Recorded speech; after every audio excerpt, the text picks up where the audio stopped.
But even when Benson Boone did his little flip off the piano. But that's what I'm saying. That's what I'm saying. He needs to be stopped. Oh, was that your next question? Yes.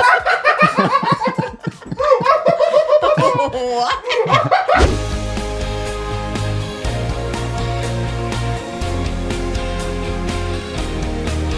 Her name is Trish, she's got the dish and all the gossip's filthy rich, pretty and pink, hot topic queen, and says what everybody thinks, she's just Trish.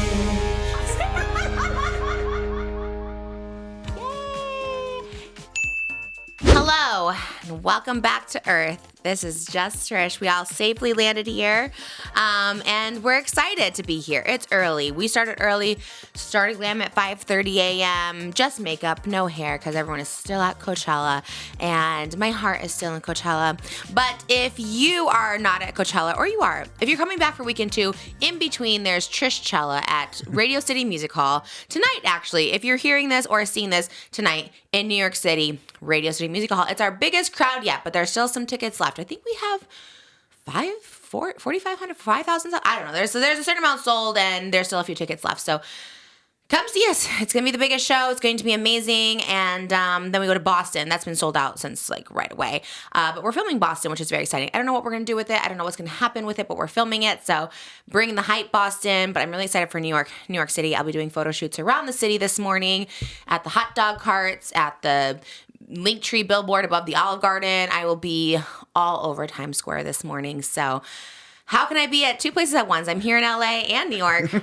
I'm just a super girl, I guess. I'm just a little alien. I don't know how I'm doing it either. I'm also a little stressed. My mom's trying to intercept this hot dog purse, and it's the hot dog bling purse, and I'm nervous because I leave in 2 hours, 2.5 hours technically, maybe 3. But I'm supposed to be leaving in 2.5 hours, but I guess I could wait till 3. I'm very nervous. It was supposed to be between 9 and 11 delivery. Now it's saying between 9 and 1, and it still has not been out for delivery as of 8:05. And my mom, it's all reliant on her because she was going to be waiting by the gate, but I was like, okay, there's no Wi-Fi by the gate, so do you want to wait till it says out for delivery and come wait by the gate? It's very stressful, so I also sent it to Moses. Everyone needs to be all hands on deck for this. Prayers up for the blinged up hot dog purse, y'all. Prayers up. Yes! If it doesn't happen, I don't know if it doesn't happen. If I can't take it to New York, then it's just kind of a waste, isn't it? But then also, like, what am I going to do? I guess I could pose with a real hot dog. Do I refuse the package? Do you know what I mean? Like, then it's like, what am I going to do with this? Just chart it on an airplane or send it in a helicopter. Then it's a more expensive. Then it becomes the $10,000 purse. I was like, you spent $10,000 on a hot dog. I was like, no, it was not that. But it will become that if we're trying to. That's my trick, how to get her to admit to how much it costs. I said it's more than... Like, people already told me it's like a 7,000. Oh, like, my gosh. I just spent 10,000. Like, no, I didn't. It's only 7. Well, it sounds better than 10. Also, you could have just looked up a bling hot dog purse. You probably could have seen the first one.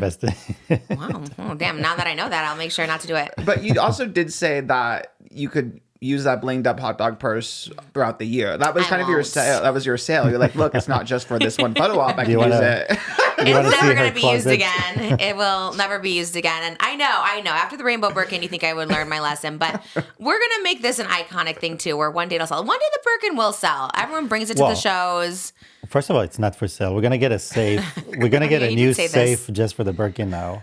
Because it's like, you know how many rainbow Birkins I've seen? That's true. Like, it's insane. It became its own living entity. Mind you, a month ago, it was just thrown in a box of random props in the green room. But I could have taken it. Yeah. I would have had no idea, to be honest. No idea where it was. People are so good. Did you see there was a guy on TikTok, he made his own. It was like a pink version of it. Oh, really? And it was so good. It literally looks like better than my freaking purse. And it's like insane. But this hot dog purse will hold its value. It's Judith Lieber. It'll hold its value. If it doesn't make it, I mean, can you send it back? Can you just refuse it or no? Is there like a return period or? I don't know. I've never returned anything. Like, I don't know how that works with an expensive item. I haven't gotten an expensive item in so long, by the way. That's why I'm having my mom wait by the gate for like 2 hours because I just don't want to like miss it. You'll just have to make something around it, like make a new song about the hot dog. No. The hot dog bling? Like, you gotta make it into its own thing now. Hot dog bling is crazy. That's pretty good. Yes, but I've already done that with the rainbow Birkin. I don't think lightning will strike twice. I don't think people are going to get behind this hot dog purse.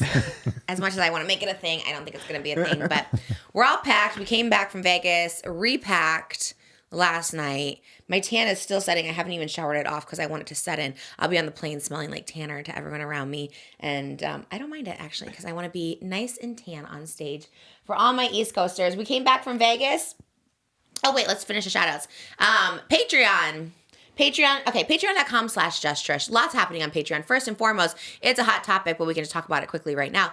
The Kourtney Kardashian flourless chocolate cake. Have you seen this everywhere? No. Everyone on TikTok is disgusted by it. Disgusted. And you were the number one fan of it. Didn't you like it? I didn't hate it. I liked it. I was really neutral on liked it. You loved it. I thought it was loved okay. it. And we tried it on Wednesday before all this hoopla came out about it. And most like, did you hear? Everyone thought the Kourtney's chocolate cake has no sugar in it. And I was like, first of all, that was the most delicious cake. And every fancy restaurant, I was telling you this in the Patreon, has flourless. Mastro's, like everything is flourless chocolate cake. Wherever we went, where were we? Scarpetta? I don't know, all these fancy ones. They all have flourless chocolate cake. So there must be something about it. Look, I'm the first to be like, Kourtney, Candyland needs candy. Okay, but like it was so good. It was my second favorite of the whole CRUMBL flight last week. Yellow cake was number one, spoiler alert. But if you want to see us try all the CRUMBL Kardashian flavors, check it out. I've yet to see a Kardashian eat a CRUMBL honestly cake. Yeah. You know what I mean? Like I would have been doing a full-on mukbang every day if it was my cake. There's no way my favorite is yellow cake. No way Kris Jenner is eating that yellow cake. There's no way. It tastes like boxed yellow cake, which I love. But that's what it tasted like. But patreon.com/JustTrish. Also, you guys, I was trying to sign these headshots yesterday. My head is cut off on them, so I'm reprinting them. There might be a week delay. Give Cal a break because I'll be gone for just a few days. But when I come back, hopefully I get these new headshots in.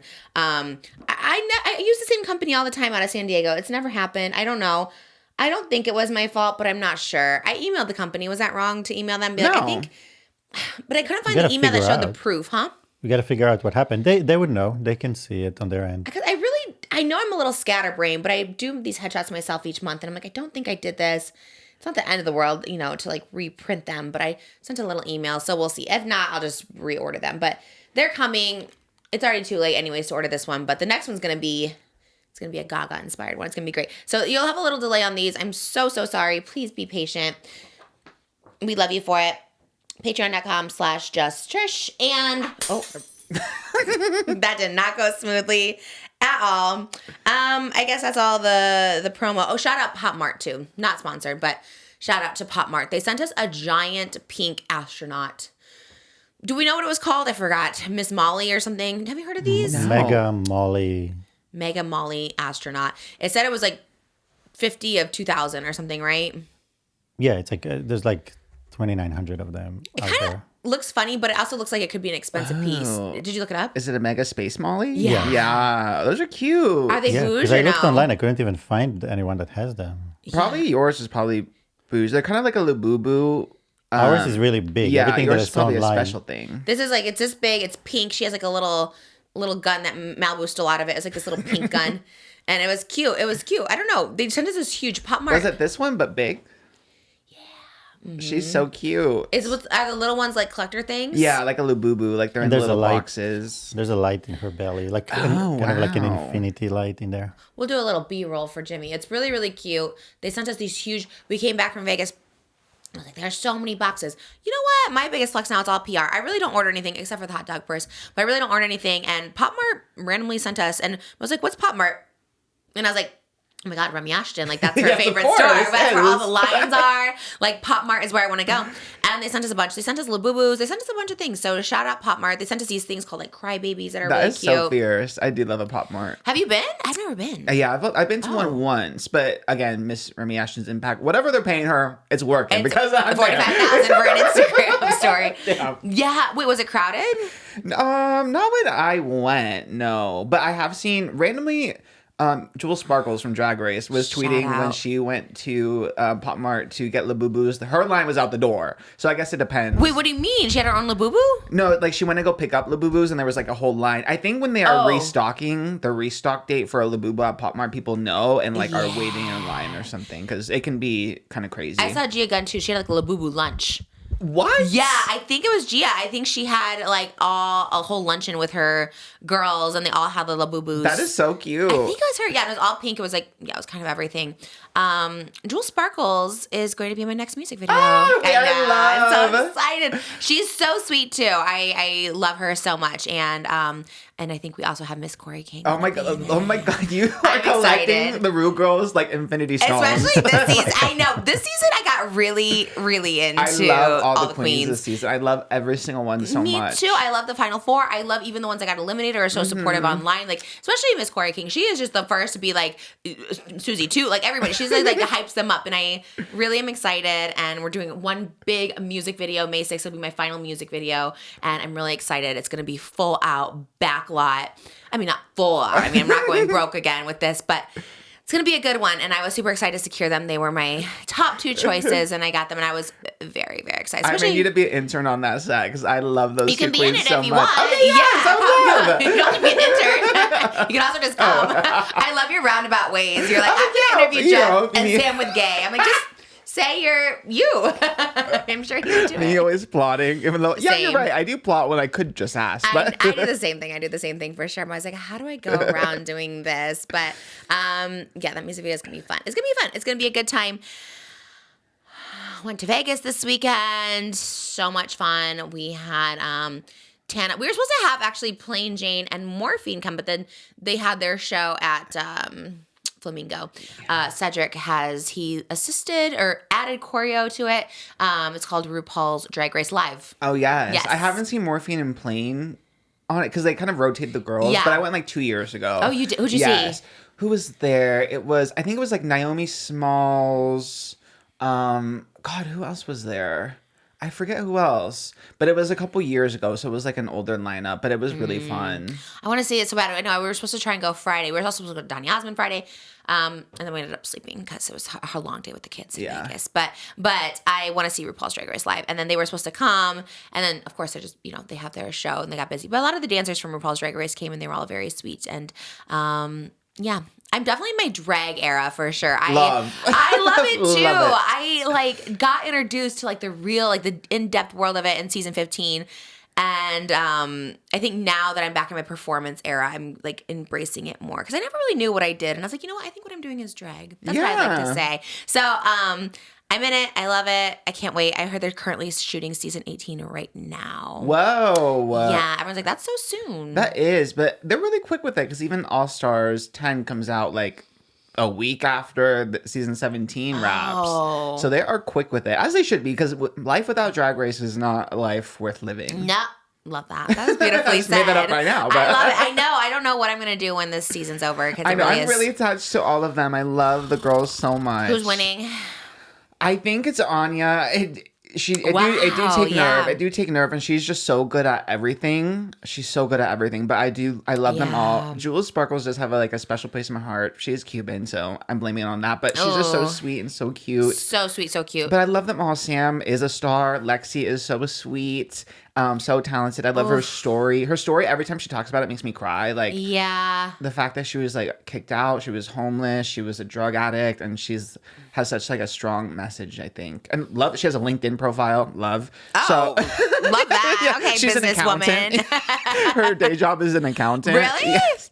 And Anya's that. day job, she flips burgers. No. Yes. Oh my God, she talked about that. it, I think, in the last episode. But and she's like, my real job is I cook burgers, and drag I do on the side. And I'm like, how are you so good at everything and drag isn't even your full-time job? I feel like it will be. It will 100% because she's so. I could see her on a show. Because she's so funny. She's such a good actress. Has really good comedic timing. When Quinta Brunson from Abbott Elementary was a guest judge, I'm like, Quinta, just cast her right now. Cast Anya as a teacher right now because she would be so good. She'd be so good. Oh my God, so good. Yeah. Or and even I don't know if she does she sing? I know just in the musical The Wiz that she did when they did the Wicked. Yeah. And she was so good. And I was thinking the dancing, everything. I don't know if she sings, but I'm I feel like she goes She did a little rap for her talent show performance in the first episode. Yeah. It was a little rap performance, but she is a good singer. She can do literally everything. So and she's a Cleveland girlie. Yes. Shout out. We love to see a Cleveland girl win. Seriously, because I'm telling you, you've been to Cleveland now, babe. Cleveland, love you, but also what is happening in Cleveland? I don't know. Normal stuff, I think. Normal stuff. You're right. But also Moses said it kind of good. And not in a bad way. It feels almost fake because it feels like no one is there. No one's coming in and out of the houses. I think because it was cold, but no one's just... Because we're so used to here, the density of the amount of people that's here. The roads are full. Everything is full. Parking lot, over there you drive. Like we drive blocks and blocks of blocks and the houses are just standing there. Not a person inside, not a car inside, nothing. And I was like, is this real? Like, yeah. is this the ice cream store too. This ice cream store is beautiful. It's immaculate. It's called Mitchell's Ice Cream on, where was it? Rocky Road. What's it called? River Road, something like that. And it was like this beautiful, pristine, like ice cream shop. It's clean. It's nice. There's 20 people working there. Not a single person's ever in there. And it's like so nice. It's like the Cleveland staple. And I was like, I mean, we love it. We love to see it, but also like, where's everyone? We stayed at the Ritz-Carlton, and that one too. It's like, it's so funny because like every venue they always have like security to make sure you get in and like you hood up. Literally nobody, not a soul was at the Ritz-Carlton except for Mary J. Blige, but we didn't see her. It was crazy. It was wild, but yep, there it is. And yeah, went to Vegas. You got your Vegas cup. Where did you find that? You didn't find a cup. This was from our last trip. Oh, yeah. Vegas. We were all over billboards in Vegas. We drove up and I was like, oh my God, there's meat everywhere. It was amazing. That was crazy. And I didn't have to pay for it. I love something where you don't have to pay for it. My Broadway show didn't pay for it. Billboards didn't pay for it. New York billboards didn't pay for it. Shout out Linktree. Like, check out my Linktree. Breaking news, my Instagram handle is back. Oh, yes, this was very big. Trish Grave is on it. Yeah, Trish Grave's that's how I on found it. out. Like, how do they see everything, Aiden? You're so on it. Yeah, my handle got back too when we were in Vegas. That was the ultimate jackpot. I was very excited to get it back, and how I got it back, I'll never tell. Everyone wants to know. I can't tell you. Nothing's shady, but I, just knowing someone that knows something, it was good. But thank you, Meta. You had to perform a personal performance from Mark Zuckerberg in his Hawaiian bunker. Yeah. Well, I think where's his Hawaiian bunker? I'm Hawaii. going. Yeah, well, I'll do it. I think when they saw that Hefner played in 2025, that's what they're sealed like, the let's deal. verify That it. killed to the Yes, show. Tana did come to the show. All her friends are in Miami. She's never missed a Coachella, and she was at my show Saturday. And not only was she at my show, she was there at like 7 o'clock. Show doesn't start till 7:45. She went on about like 8:45, so she was there for hours just supporting and championing, and it restores my faith in friendships again because I use the friend term very. What's the opposite of loosely? Conservatively. Oh, good. I was going to say strictly. That's good. Conservatively, yes. Conservatively, I use that term. And a lot of people get mad at me when I do it, because I'll be like, oh, very few people I consider friends for a reason. Because every time I consider someone a friend, it's just like in the back, or sometimes right here in the heart too. So I use the term loosely. But conservatively. Thank you. Use the term conservatively. And I think Tana, I think we might be on that road to being friendships. I think we're there.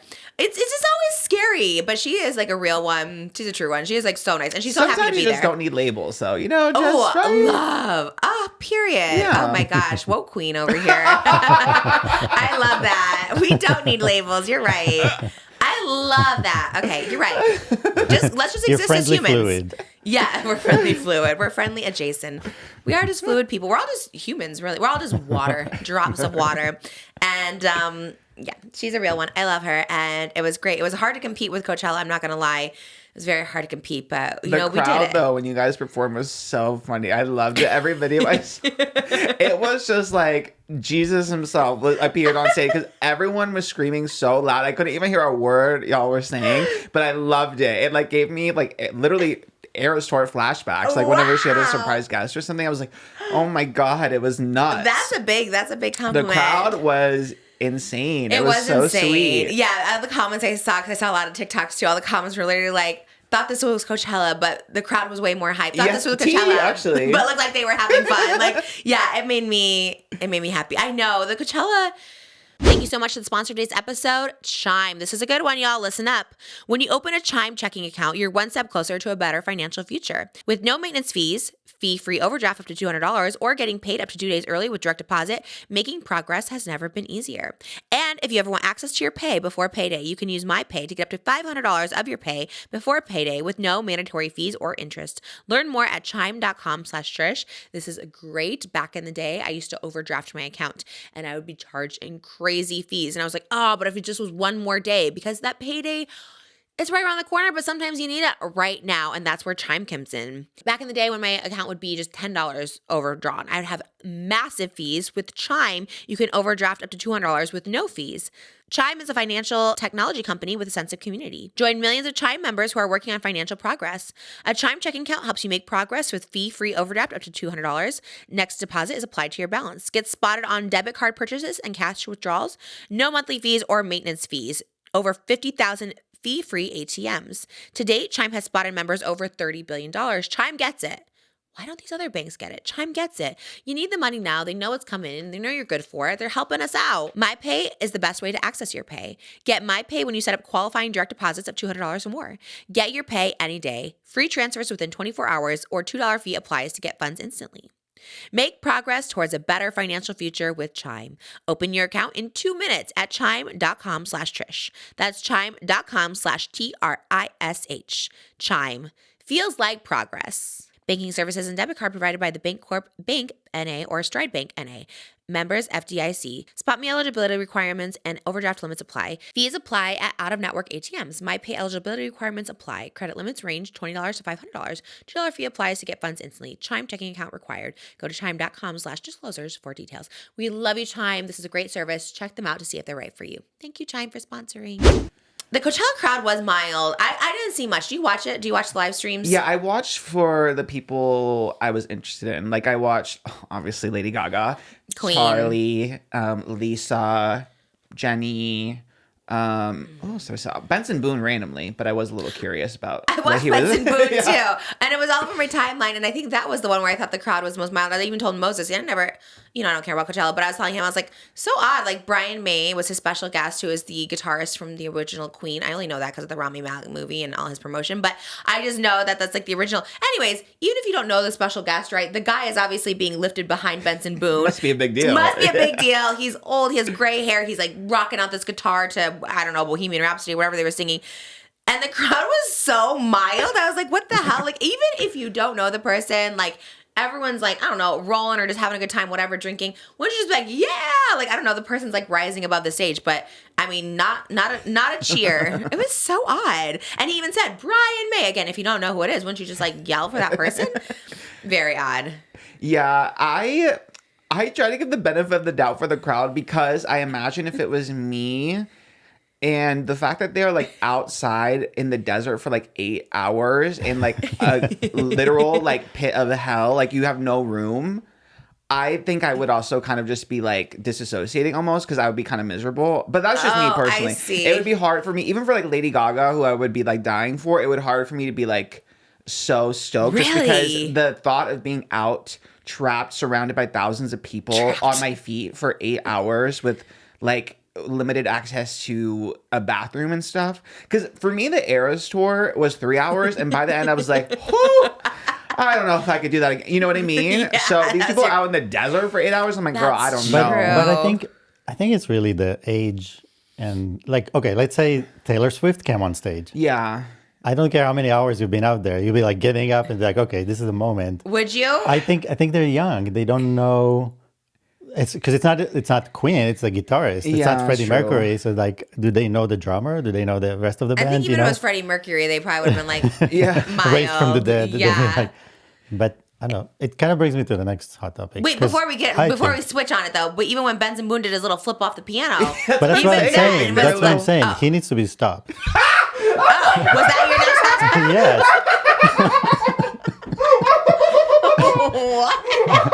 What a transition. Moses looked at me like, wait, I have to say. No, because Benson Boone is gonna hurt all of our young artists. You know, he's. Oh my god. Okay, there's another. So all of his flips, everyone are trying to do that now, and they're hurting themselves. Oh no. Have you seen? I don't know how to say his name. It's D4VD. It looks to me like David or something. D4VD. So he So he tried. Oh! Did you see it? Did you watch it? So he tried to flip and crashed on his head.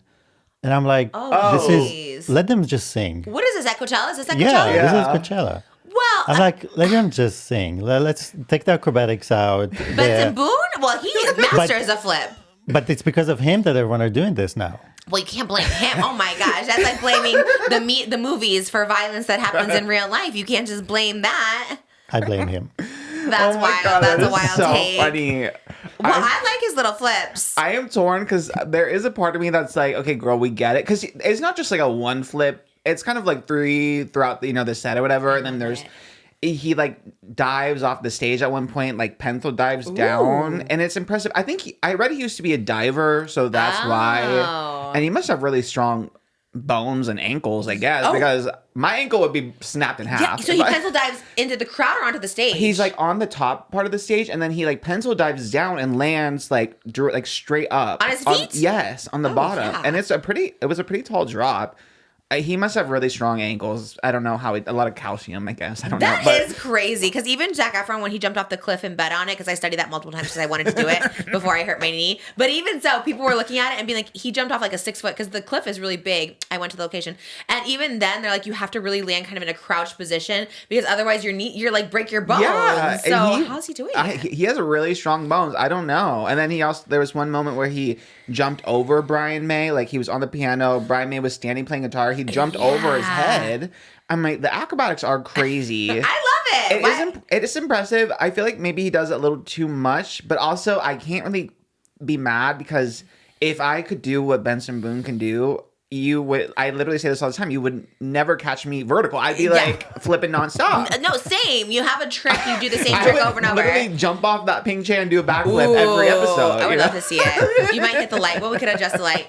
I would love, God, if he was here, I would love for him to like flip over me or something. Yes. That's what's cool about it. Like, you go see Benson Boone because you want to see him flip. You come to Trisha Paytas because you want to see me sing Shallow. Like, whatever it is, you know what I mean? Like, you have that party trick. You have to do it every single time. Although someone did catch me. So every show for real, someone asked me, I always do like a request hour. For real, everyone always wants Shallow, obviously, but also weirdly Pink Pony Club as if it's my song. Like, everyone requests that. They chant it. I think you were at a show where they literally chant it. So I'm like, at this point, Pink Pony Club's in the repertoire. In the catalog? Yeah. In the set list, yeah. What's repertoire? Okay, I don't know. I just made it up. That kind Set of list, way. whatever. Okay, you get it. It's basically there at that point. So then I saw there was someone dressed as Chapel Roan in the crowd. And it was great. And it was from Tiny Desk. Pink Pony Club got it. So I was like, oh, what song do you want? Because I thought, okay, she's going to be the one. And then she's like, Closure? I don't know. Is that a song? Is that a Chapel Roan song? Closure? Closive? Casual? Casual. Oh. Okay, there you go. And I was like, not what I was expecting. That's not what I'm not prepared for that one. I was like, oh, Pink Pony Club? Okay. Well, I did say casual first, but I was like, well, let's just flip into Pink Pony Club. That did catch me off guard. But Benson Boone I absolutely love. I'm excited for weekend 2. Are you going? No. I want to go. I want to be, because Lady Gaga sings Shallow, and I feel like I should be a guest. That is true. I should be on stage You too. should. Jimmy's also been saying that he really is rooting for you. I'll be here. I'll be here on Friday. Okay, I'm coming back from New York from my sold out shows in Radio City Music Hall and Wang Theater. So I'm ready. And I'm not gonna lie, like Shallow brings down the house every time I sing it. People love it. You're not gonna go. Would you go if a brand, not even paid you? What if a brand just like, I'll give you VIP artist pass, whatever, and paid for like housing and stuff? Maybe, yeah, I think, but the guest house. then it's like, damn, I am actually, I would for the sake of journalism because I am curious about like what everyone gets up to. But then I feel like everyone would kind of be on their best behavior because they'd be like, oh, here's this gossipy little coming through, gonna report on everything we talk about. Gossipy little crazy, but also I love it.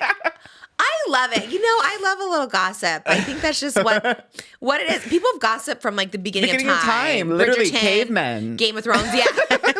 Everyone gossips. Yes. And I think it's fun. When it's like harmless, I think it's fun. And I do love being the little gossip. You know what I mean? I understand why people are like, ooh, keep her at a distance. Because I will gossip. I will report on what happened for sure. I would love to see you there. I know. It broke my heart to see. I know I always say this. Miss Remy Ashton and Alicia Marie at the guest house with all the David Dobrik. Oh, I didn't see them there. Remy, and she was so excited. She's like, and I love Remy.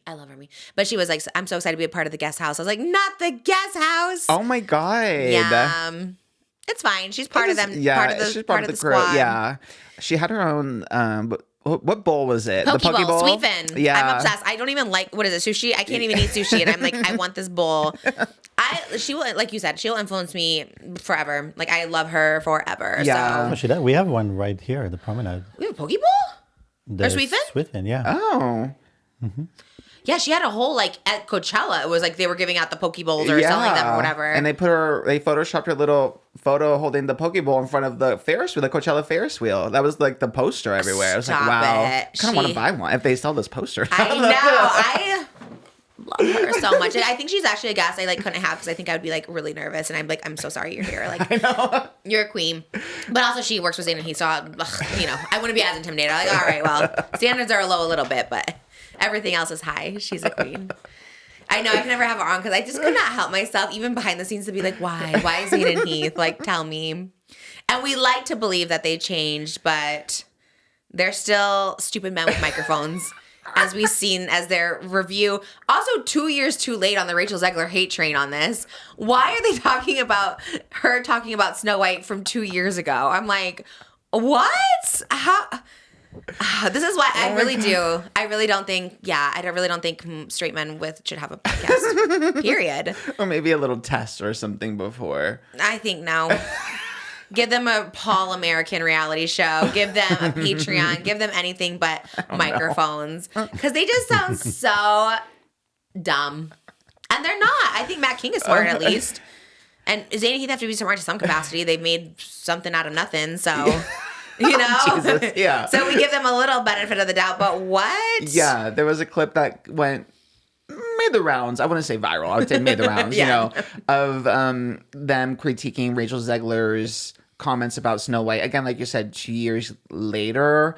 I guess the movie even came out like 3 weeks ago, so I feel like it is Old just news. late all the way around. But they were critiquing Rachel's comments about the movie, her comments about the prince, and the thing that kind of triggered me was ZANE being like, well, if you have a problem with Snow White, then write your own movie, write your own script. And I'm like, how many times do we have to go over this? She did not write the script. The script was already written. Like, the script was written the way it was about modernizing Snow White. Yeah. With having a prince not be the one to save her. She was just perpetuating and promoting the script that was written for her for the movie. She probably had to spin it herself. She's like, Yeah. this is the script we're working with. Let's see how we spin it to make it Yes. like, this is what's happening in 2025. You know what I Yeah. mean? Like, she probably, sometimes you just have to sell things, even if they're not good. Sometimes you just got to sell those things. You know what I mean? And Exactly. Yeah, she Yeah. was just selling the project that she Someone was a part wrote. of. Yeah, she didn't crash the writers' room of the Snow White and said, you know what, F the original 1920s, screw that. That was so messed up. This is the Snow White that I'm gonna make. No, she literally was given a script. They said, "Girl, act," and she's like, "Bet." And she acted. She did the best she could with the material that was provided. She tried to sell it. She was obviously very passionate about the character. She loves Snow White in general. She dresses up as her since she was a little girl. yep, has the pics to prove Yes. it. It's also like, it's such a big role. Like, who's going to say no to Snow White? I don't care if it's the script in the world. I'll take whatever. You give me anything. I'll act in that shirt. It doesn't matter. And also, this was like greenlit and in production before everyone kind of got tired of the princess remakes as well. You know what I mean? Yeah. Like, it was pre the fatigue. So, like, contextually, when this was greenlit and the time that it was made and everything, people were still loving the remakes. You know what I mean? Like, it was Beauty and the Beast just made $1 billion when this started getting in pre-production. So it's not her fault it was delayed for so many years, you know? So And blame Disney, because honestly, yes, like what? a lot of these stories, even because the ones that kind of maybe, I don't know if they flopped or not, but the ones that people, but I guess like Little Mermaid and Snow White, but also like Aladdin, like love Aladdin. I feel like they were like true to the characters, whatever. But they also made that one where he didn't end up like saving her, becoming the Sultan, like she became the Sultan, which is like, I don't know. I think when you deviate, am I saying these words No, right? you're right, Okay. yeah. I feel like I'm just like deviated septum, I think. I'm like, what's that? Okay. But when you like go away too much from the story, I think people just like don't love that. But that's more Disney's fault. You know what I mean? Because it's like all the girls say, you know, they're the same way. They're like, we want to be saved by a prince. We want that. But Disney, I think, was thinking they had someone who was trying to be ultra feminist woke and being like, okay, let's have that. And it's none of these actors' faults. They're just like going with the story. You know what I mean? But it's like, it's not any of their fault. Or even like Little Mermaid too. It's like there was like less of Prince Eric in it, but it's also like Disney's fault. You know what I mean? It's like whatever. Yeah, a lot of the decisions with like movies are they they get mixed up in like the corporate side where it's like all these people in suits think they know what people want to see, and they're the ones that keep making things be changed. That's why the Snow White script has like a ton of writers on it, because they kept asking for more and more and more changes. Yeah. So that's why it's like so fragmented and kind of doesn't really, I don't know, loses the plot a little bit because so many writers had their little hands in it. So a lot of the problems are more on the corporate side, you know. So to blame everything on about wrong with Snow White on Rachel Zegler, I will stand on that hill. Makes literally no sense. No, and it's like, I will say, yes, the hate train was like real a couple years ago. I jumped on it. You know what I mean? Like, people jumped on. But the one that's happening now is, again, I hate to say it, I don't want to make them like the enemy of the world, but like straight men. Like, it's always straight men. You know what I mean? There was another straight guy that was just so like harsh about it and like blame her, blame this. And I was just like you said, like either they're like stupid or they just don't know how things work. But again, like everyone should know how things work. Clearly, Rachel Zegler isn't the writer, producer, marketer of this film. So it's just so odd, and they piss me off when they talk about it. And that's why when like Zane, Matt, and Heath talk about it, I was like, they just sound stupid. Especially Matt. He was so passionate about it. And I'm like, you're like 30-year-old man. Like, calm down. You know what I mean? Like, it shouldn't be that serious. Why do you care that much? Like, it's Snow White. It's this. I'm like, all right, calm down. Like, it's I would love for everyone who thinks that to go read a lot of like articles and books from the 1920s and tell me if that still holds up today. You know what I mean? Exactly, like, yeah. Do those like beliefs and ideologies from the 1920s, do you still like find a lot of value in that and, you know, believe in that stuff today when it comes to, I don't know, stuff like race, like when it comes to stuff like gender? Yes, exactly. Yeah. I don't think the 1920s were a great time for diversity, you know? So like what? Period. Yes, you're so It's right. so weird. It's so weird why everyone wants this to be like exactly the same. Then I'm glad that stuff is not exactly like the 1920s. Yeah. I wouldn't be here in front with a microphone if that was the case. You know what I mean? Wait, really? You don't think? I don't think it was a great time for gays in the Really? 1920s. Were they not allowed on the radio? Really? I mean, Matt Bomer couldn't even be Superman like 10 years ago. You know? Oh, wait, there was a Matt Bomer hot topic. Perez Hilton outed him. Did you know that? Oh, no. Oh, yeah. He talked about recently how Perez Hilton outing him on his blog, like, lost him a ton of work, like, when he was first starting out. Really? Yeah. And I was like, that makes sense because you were talking about the Superman thing. Yeah. And I always think that, not because, you know, I'm a huge Matt Bomer fan these days. And I'm like, why didn't he become like, I know he's big. I know he's been on big shows, but it's like, why didn't he become like a big star, you know, like Jonathan Bailey's success now? Yeah. It's always weird. But then he was saying Perez Hilton was the one that outed him. And I was like, it's pretty crazy. That's pretty, and I don't know what that means. Like, did he actually know, or did he just say like he's gay or whatever? Yeah. I don't know. I do feel for him though, especially like, again, now I feel like it is so much, I guess, more accepting, a little bit easier to still like get work as an out gay man or a gay person in general, because even with like women and stuff. But yeah, even it's so weird. Even 10 years ago, like it was not the case at all. I think it's like a safer route to go. I think I would always hire the gay man over the straight man. You know what I mean? Because it's just, you always hear about like, just like misconduct happening on set between co-stars and whatever. It's just like, it's kind of nice to have just knowing that won't happen. You know what I mean? That's why I love Ezra and Dancing with Stars. Because I'm like, I think they should only have gay guys. Because it's always some like shenanigans happening. People leaving their spouses and stuff happening. Like, I don't know. I think it's just safer that way. And in my opinion, I don't know. I just think it's like, I feel better like having Matt Bomer as my co-star rather than, I don't know. Is there a straight guy that I think is attractive? I don't think so. I was going to say Zac Efron, but we don't know. We don't know anyone's things, but you know what I mean. Do you? I don't know. I'm only hiring gay men. That's it. Point done. Thank you so much to the sponsor of today's episode, Adam and Eve. You guys know I love Adam and Eve. Almost going on a decade working with Adam and Eve. They are tried and true, and they are guaranteed to spice up your love life. Let me tell you, intimacy has been made so much funner thanks to Adam and Eve. They have toys, they have costumes, they have games, they have things you couldn't even imagine. What goes where?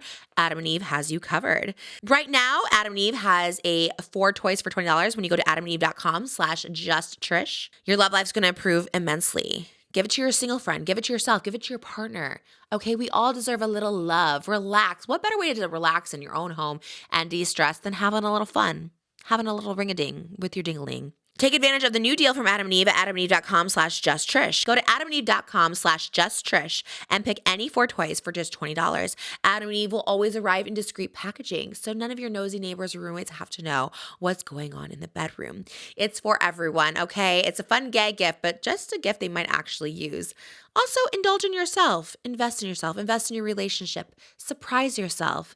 See what your body tingles, okay? Sometimes I get tingles in places I didn't know exist, and Adam and Eve has you covered. And you guys, 4 toys for $20, that is a steal. A lot of toys start at $65. So the fact that you can get 4 toys for $20 when you go to adamandeve.com/justtrish, take advantage of it today, okay? It's where it's at. It's one of my favorite sponsors. Use them for so long. Use them for over a decade. They're tried, true, Trish approved. Adam and Eve. Thank you so much for sponsoring today's episode. adamandeve.com/justtrish. We love you. I guess that is the cast drama is a good segue into the White Lotus stuff continued because I love White Lotus drama. me It's too. never ending. It's never ending. I thought by now maybe it would die down, but again, Jason Isaacs, who kind of started everything to begin with because he was going on the press tour talking about all the behind the scenes and on set drama. I think he compared it to like a prison camp at one point too. It was so odd. That's crazy. Then he did another interview responding to all the speculation and the conspiracy theories about the drama on the set of White Lotus, and he said nobody has the slightest clue what they're talking about. People who think they're onto something and then it gets magnified because of 1,000 other people. Nobody has a clue. First of all, it's none of your business. I'm just saying it wasn't a holiday, and partly I started saying that because people think we're on a 7-month holiday, and believe me, it felt like work a lot of the time. It was insanely hot, and there's all the normal social tensions you get anywhere. I'm like, girl, why are you blaming us? You're the one that's... You're feeding us. Yes. You're the one that's putting out the information. Nobody would know. Nobody would have We all any thought it was inkling. happy. Yeah. He's the one that week after week after week is just like... The relationships that went down, Yeah. like the sexual tension. Like, literally, you're the one that planted the seed.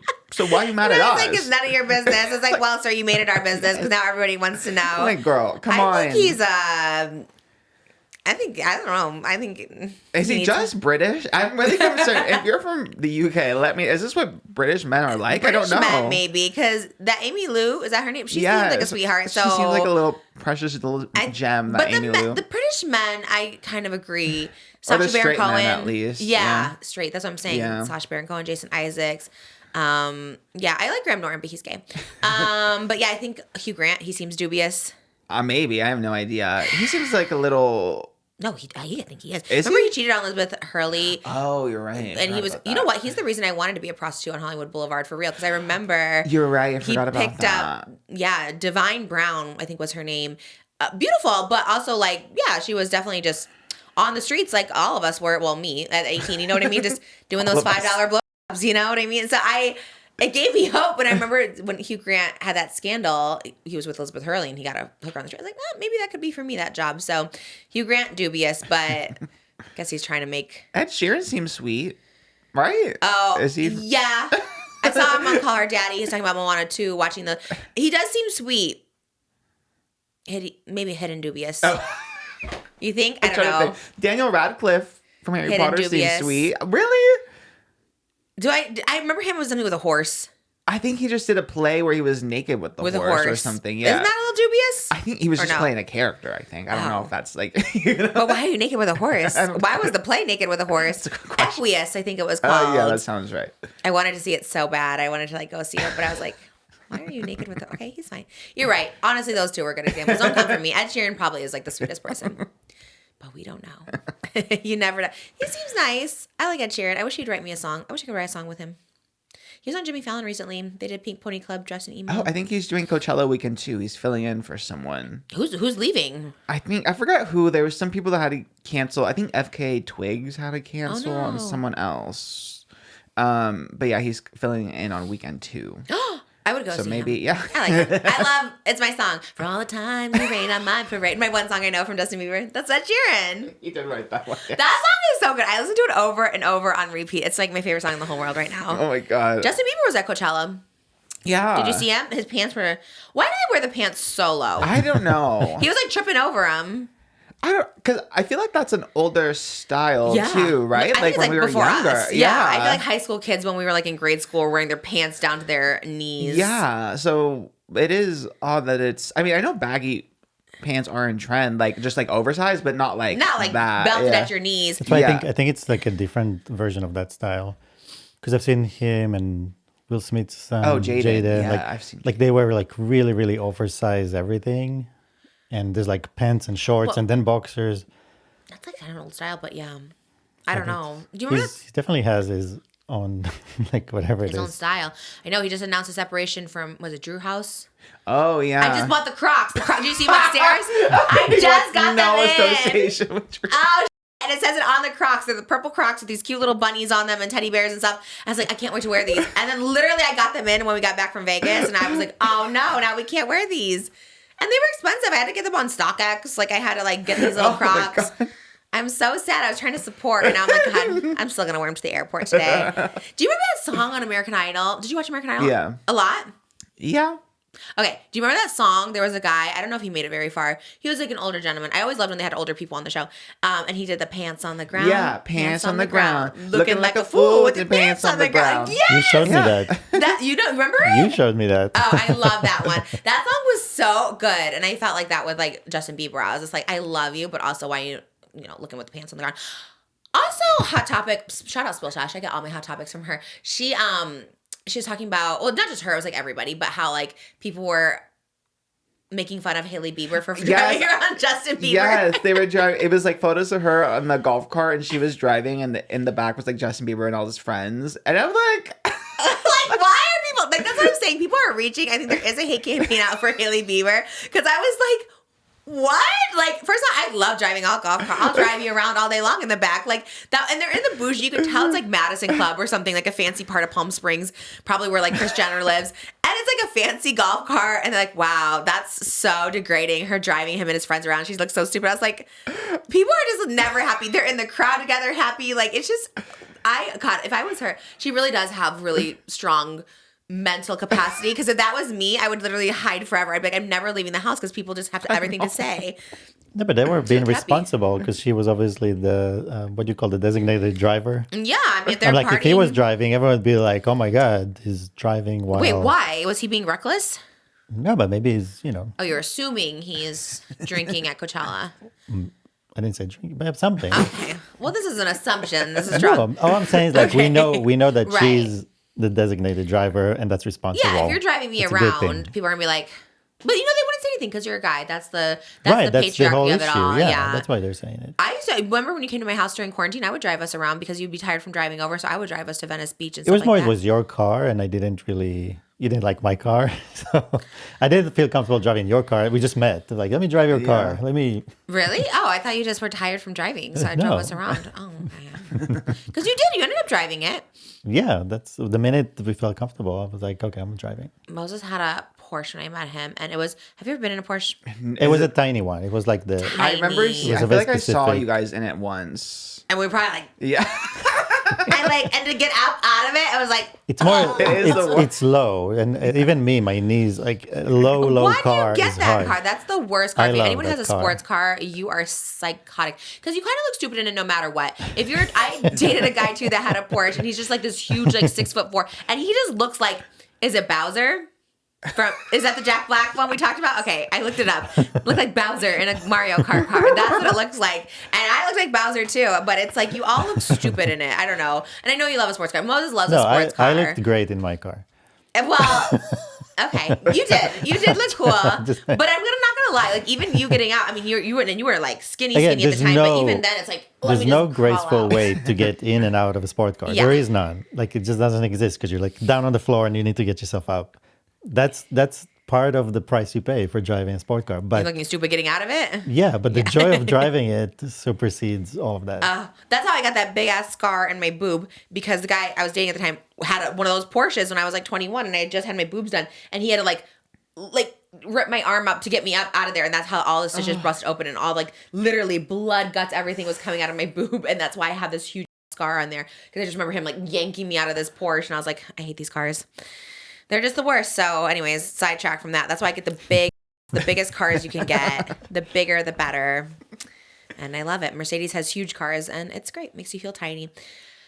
But as far as her driving him around, people need to chill. They look happy. They're together. They're like, it's just like Timothy and Kylie. They were like living life. Everyone thinks like Timothy's better than Kylie, but he was like all up on her. He like is obsessed with her. So I was like, everyone needs to just chill. I don't know who it is that's hating. Is it girls or is it like Matt Kings and Zanes of the world? Like who's hating on these couples? I want to see their faces. Because even the Hailey Bieber hate video that we watched, that like hour and a half one, was it who did that? Who was behind it? Or is it like a mysterious one? I don't know who exactly was behind it. The voice was a guy, but I don't know. There was no face. No face. It was a guy narrator, but I don't know. I don't like those anonymous ones that just put out and you're just like, well, let's see your face. I love when I find out. I know I talked about this, but I love when I find out whose faces it is because I was like, oh, this little I know who you are. And they're always little they are. You know what I mean? Because they hide behind the thing. They feel powerful for a minute. But once you find their identity. With Justin, there's rumors that it's kind of like the industry is flipping on him, kind of like they did to Michael Jackson and other people. Even Britney. So the rumors are that there is kind of a campaign orchestrated against them. I hate it. I hate it so much. Because, yeah, I feel like Britney got that too. And it's like, she looks good. I just posted a Britney Spears Instagram the other day on my story. She was like in lingerie. And she looked good. And everyone's just like, oh my God, she should go back in the conservatorship. Her family knows something we don't. I was like, yeah, she was like misdiagnosed, mismedicated. Like there's just like a lot of mishandling with her. I don't know. People are just so annoying. And I hate that that's with Justin Bieber too, because everyone was like, oh, he's stumbling. And I was like, but his pants are around his knees. That's why he's stumbling. Like I just hate that. It's like when Britney had her kid and she was like wobbling with her kid and she had like wedges on and she was like a Starbucks and wedges. I'm like, she's wobbling because she has wedges. Like I hate people like that so much. I like HAILEY Bieber. I want her on the podcast too. I have a lot of questions for her too, just in life, just about her strawberry glazed smoothies. How's that happen? How's life with Stephen Baldwin as your dad? That's being crazy. A mom. Being a mom. You like the name Blue, and I was like, everyone's naming their kid Blue now. LeBrant's named their son Blue.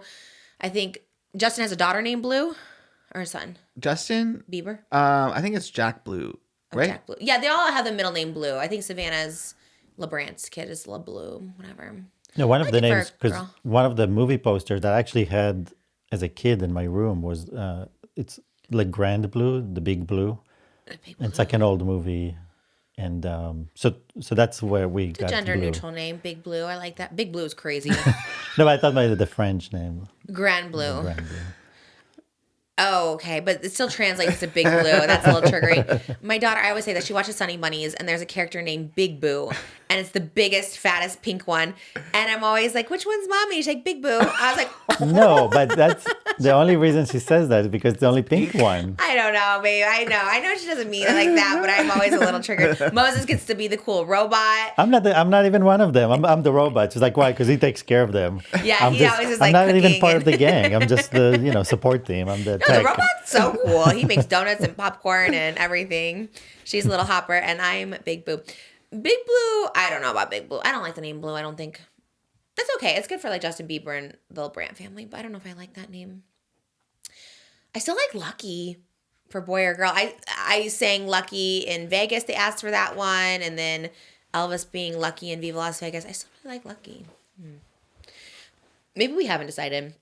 I feel like we did, and I feel like now we don't. I don't know, because people were like, they've decided, but I don't know. It's so hard. Last baby. And it's a baby's name for life. Like, I had so much confidence saying Malibu and Elvis. Everyone would tell them, oh my God, great names. This is a tough one. Yeah, we'll know when we know. We'll know when we know. How was your weekend? I forgot to ask that. It was pretty uneventful. I worked Saturday. I had to cover Coachella. You had to do it? You had to cover it? What TikTok did you make about it? It was mostly like Instagram stuff for like, I made like 3 Lady Gaga ones because I was pretty into it. A Benson Boone one. A Lisa one. Oh, shoot. Did you do the White Lotus one? Yeah. I love that one. But that's pretty much it, honestly. So it was pretty chill. I did kind of have that Coachella FOMO though, even though I don't want to go. I was like, damn, I kind of wish I was there. But then realistically, and also there was, I mean, I wouldn't have camped regardless, but then there was like a horror story about camping this year. Oh. How for people who are checking into camp, it took over 12 hours of them like waiting to get into the campgrounds. We talked about this, yes. And it usually in years past would take like about 2 hours. Yeah. And there was like no explanation as to why this year it was taking so long. Yes. It sounds like a nightmare. My hairdresser Tony was there. That's why he hasn't been. All the glam people are at freaking Coachella, and he was texting me about that too. He was like, "Yeah, it's literally been like 6 hours wait because he camps, and he's like waiting to camp." Yeah, my God. And he's so bougie. And I'm like, "What?" He doesn't do VIP. He doesn't do hotel. He's like, "I love to camp. I love to be with the people, with like just in the mix." But he said this year, yeah, it was crazy. He's like, it was kind of a nightmare. He literally takes. he takes the whole month off basically to recover because like I'm not seeing him at all this month. I see him like almost every day, and he's taking like the whole month to recover because it's like just like that experience. He also has like Lady Gaga tattooed on him and stuff. But yeah, he was like, it's crazy. I haven't followed up with him. I'm like, was it worth it? Like, was it? Because some people like you were saying, the whole journey is not worth it because by the time you're there, you're like tired. But then some people are like, no, it was totally worth it. We'll do it again. Some people love it. Like it is for a lot of people, just not really for me. Even in high school. In high school, like. My freshman year, I had this group of like, they were kind of like nerdy girls. It was like 5 nerdy girls and me. And one of the nerdy girls, her parents, I think the polo field sold, but at the time, this was 2006, her parents owned the polo field. And she would always ask, me, oh, we're going to Coachella. You want to come? And I was like, that doesn't sound like it's for me. Really? Yes. At a young age? Even then, yeah. Even then I knew Coachella just wasn't for me. And then my junior and senior year, my friend group was a different friend group, but they were like hardcore Coachella, and they would go and they would come back like sick. They would have dust in their nose for like days. And I'm like, this doesn't sound like an experience for me personally. I just knew since I was like 13 that it wasn't for me. It's same. I think there was never one year that I was like, I want to go do this. Like, I don't know. It just sounds horrible. I said like maybe this year just because I like Gaga, but other than that, I would never want to go. I like that they live stream it now though, because then Coachella is what everyone calls it. But I do enjoy the Coachella experience. When did Coachella start? A couple years ago. I've heard it for a while, but can I say I think Shane might have started that. Oh, KT. I remember him telling me to create a Coachella like video like in 2014, 2015. Every year he'd be like, do Coachella, it's gonna hit. I was like, that's a dumb name. I hate that name. And then I saw Morgan Adams do a vlog in like 2018 called Coachella. I was like, oh, he probably gave her that idea. And maybe it started picking up because of that. Because I always thought it was such a stupid name, but I guess it kind of makes sense. It makes sense, yeah. You could just watch it from your couch. He always was like, you need to do that video. I'm like, I don't get it. What is it? Just me sitting on a couch? Like, it's a cute name. Shane started it, I guess. Yeah. It does make sense. The only Ella I care about is Joella. If Joella's performing for 3 days straight, I'm there. I should say she wants to be in my music video. I would love. Oh my god, I love her so much. Trixie Mattel performed at Coachella though, so this year did seem like a fun year. So that's why the FOMO was starting to hit. But it is just like not for me. I told you this, but like Misha texted me like, "Hey, are you going to Coachella?" And I was like, I panicked. I don't know why I was like afraid of looking like a loser and be like, no. But I was like, yes. I was like, maybe we can too. Me lying. It. Why? I don't know why. I panicked. I don't know why. We're the same person though. I lie about everything that does not matter. I just didn't want to look like an anti-Coachella loser, but here I am being an anti-Coachella loser. Well, maybe you'll go. Maybe you will. Maybe you manifested it. I mean, I do like elements of it. I like a lot of the lineup this year. The food looks fun. Expensive though. But is there food? I never seen anyone eat. Everyone's like, oh, there's food. I'm like, where's the food? I never see food. This year the big sponsor was Bulldog, the spicy noodles, the ones that Brooke likes. Everyone was saying it seemed like a tummy trouble disaster though. Those spicy noodles and then the porta potties. And, the porta potties is what gets me. I don't want to go on a porta potty. I think I'm too much of a little prima donna girl, I fear. Yeah, same. But I am constipated because of pregnancy, so so there you go. You could do it. I'm going to the bathroom in a week. I need to do that Miralax. I need to do it for sure. Yeah, that's not my vibe. I would like to perform. I would perform if I saw Heidi Montag do like a Revolve performance and she kind of ate, and I was like, honestly, I would do something like that. She had the sunglasses. She was so Y2K. I would do something. But if you go to Coachella with an artist pass, it's a different experience altogether. Because like that's how I went there, and it's like. You don't even, like, it's all nice and open, and there's bars and serving you food and drinks everywhere you go. But still people. So everywhere you go is backstages. You're never at the front of the event. Even if you have that, there's still people back there. But they're all like you. They're people that either artists or artist family and friends. There's nobody ever bothers anyone. I think I'd rather and it's be nice, with people. And they're nice.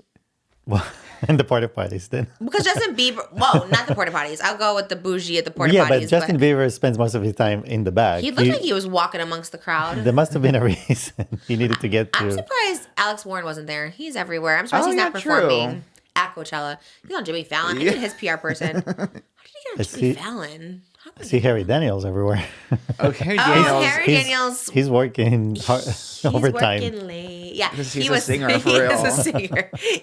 He got some good people. He got just about everyone. Yeah. I was pretty gagged. No Gaga. No Gaga, but I mean, she is a hard get. He even admitted she is a hard get, but you know. That'd be crazy if you got her. But he really was really working though to get it. But I love when people interact back with him. Like Alex Hassani was like really into him, and it is funny because he does get like hated on sometimes. Like he did one with I think who was it? I think maybe it was like Pink Panthers. Like she did a bit where she was like on the phone, and then she was like, she replied in the comments, "Oh my god, my car was getting towed." So obviously it was like a little bit. Oh right. But then like her fans were like, "Oh my god, she didn't want nothing to do with this." I was like, "No, obviously this is set up. You think he's just gonna like come to a random bank and see Pink Panthers?" Wait, do you think the majority is set up? Does he say that? I don't know. He does. A lot of them is obviously planned, and like he talked, and when he was here, he talked about like being back and forth with like the reps, being like, "Okay, this event, or whatever." Okay. But like Jacob Elordi, do you think that was planned, where he was like at the restaurant? I think that one was I feel like you can kind of tell which ones are kind of like coincidences based on who it is. Like obviously an artist who has a new song that they are promoting in the middle of a press tour. It's like, like, you know, yes, obviously. Right. Okay. Because I never know. I'm such a sucker for these things. I never know like if it's real or if it's not. I think it's a matter of like timing. I think a lot of the ones at Coachella was just like whoever's around. Yeah. And a lot of like the restaurant ones I think are whoever's around. But some of them it's like there's no way Harry Daniels is going to find Pink Panthers in a random bank parking lot in Hollywood. Was that where it was? Yeah, yes. You never know, though. That is a good place to see people coming out of the bank. But she was like standing on the phone on the sidewalk in front of a bank. Like just standing there. Wait, was it in Hollywood or Ventura? I think it was Hollywood. I couldn't really tell because it was no like signs or anything, but... Well, how'd you know it was a bank? Because there was a bank sign in the background. Oh, so there was a sign. He said there's no sign. Not a street sign. Not a street sign. What bank was it? Maybe it was sponsored. Maybe it was a Bank of America ad or something. Trying to get... That's Moses' way of thinking. If there's like any sort of anything. We watched the Kardashians and we saw the episode talking about the McDonald's. He's like, but it's blurred. But you can tell. But they mentioned McNuggets and stuff. And I was like, oh, that is so interesting. Or he thought maybe they didn't get the money they wanted for the sponsorship. So they blurred it a little bit. Yeah. No, I think they have a new scheme of like blur it and it makes people interact with it even more. Because then you're trying to figure out what it is, and they talk about. So I think they're getting smart on us. I did look at that McDonald's looked good when they were eating it. I was like, And we tried the Minecraft one. Go to Patreon, but we tried the Minecraft ones, and there was no adult Happy Meals. They were sold out the day before, but we did get the Happy Meals. We didn't get the adult meals. Oh, that does remind me. The Minecraft sequel is in development, and at the end of the first movie, they tease. The character Alex, who is the female counterpart to Steve, who's Jack Black's character. And auditioning. You beat me too, because the breakdown of like potential people, like I saw this YouTuber Grace Randolph, she was like breaking down who it could be, and it would be like it needs to be someone like who can match with Jack Black, and they were like maybe a Melissa McCarthy, maybe like she's skinny. She did Ozempic. And then when they were like, it has to be someone who would like excite people, and it would have to be a little bit unexpected. And I was like, damn, I feel like Grace is really talking about Trisha. Did she not say my name? She only knows like traditional Hollywood though, so she doesn't really know influencers. So, but it made sense. Where did you see the breakdown? I need to call CA immediately. How do I audition for this? Wait, how do they see it? How do they see the breakdown? So it was. The like end one of like the end credit scene is like an Easter egg for the character Alex, so it kind of sets up the sequel. Is she in the game? I guess she's a character in the game. Yeah. Fat? She's just a block, so it's hard to tell that Jack Black is bigger. I love being just a block. I think they have to match Jack Black. So and like I don't think anyone matches him more than me. You know how many times I get tagged in anything Jack Black? Well, especially that SNL stuff. And then I did a side by side, and I was like, because I was like, okay, let me do a duet to this, and I was like, we don't look that much. I mean, we're both fat, but it's like not that much alike. I love Jack Black. I got an argument this week about someone who didn't think Jack Black was funny. I was like, I was so annoyed. I was just like, you can't say he's not funny. Like that's like it's like saying Alex Joel's not pretty. Like okay, he's definitely a funny person. Like it's just, I would love it. Yeah, I was watching all the interviews and I was like, oh, I think I can get into Minecraft. I gotta watch it. I gotta see the movie, but I think I can get into it. There's like the Villager. There's like villagers in it or something like that. I guess so. I have truly no clue. No idea. I truly have no idea. No, I know there's axolotls. I know there's axolotls and sheeps, not goats. There's sheep and I'll be a sheep at this point. The sword, the diamond sword or whatever. So is this Alex? Yeah. Oh, you have to dye your hair red, or wear a red wig. Okay, done. Okay, she's cute. You look good in red hair. It almost looks like you at the tavern. Should I cosplay Alex? Yeah, put it out done. there. Yes, okay. Just for fun. How do I do that? How do I make myself pixelated? Makeup.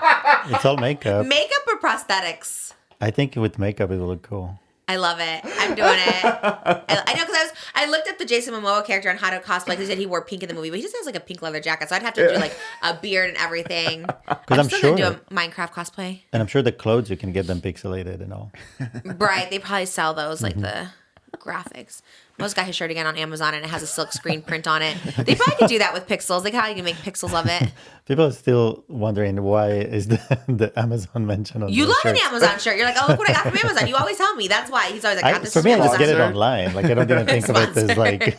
He's like, this company is great. He shows me the detail of the buttons. He really loves it. But it's just screen printed on. It looks good quality, but it's just screen printed.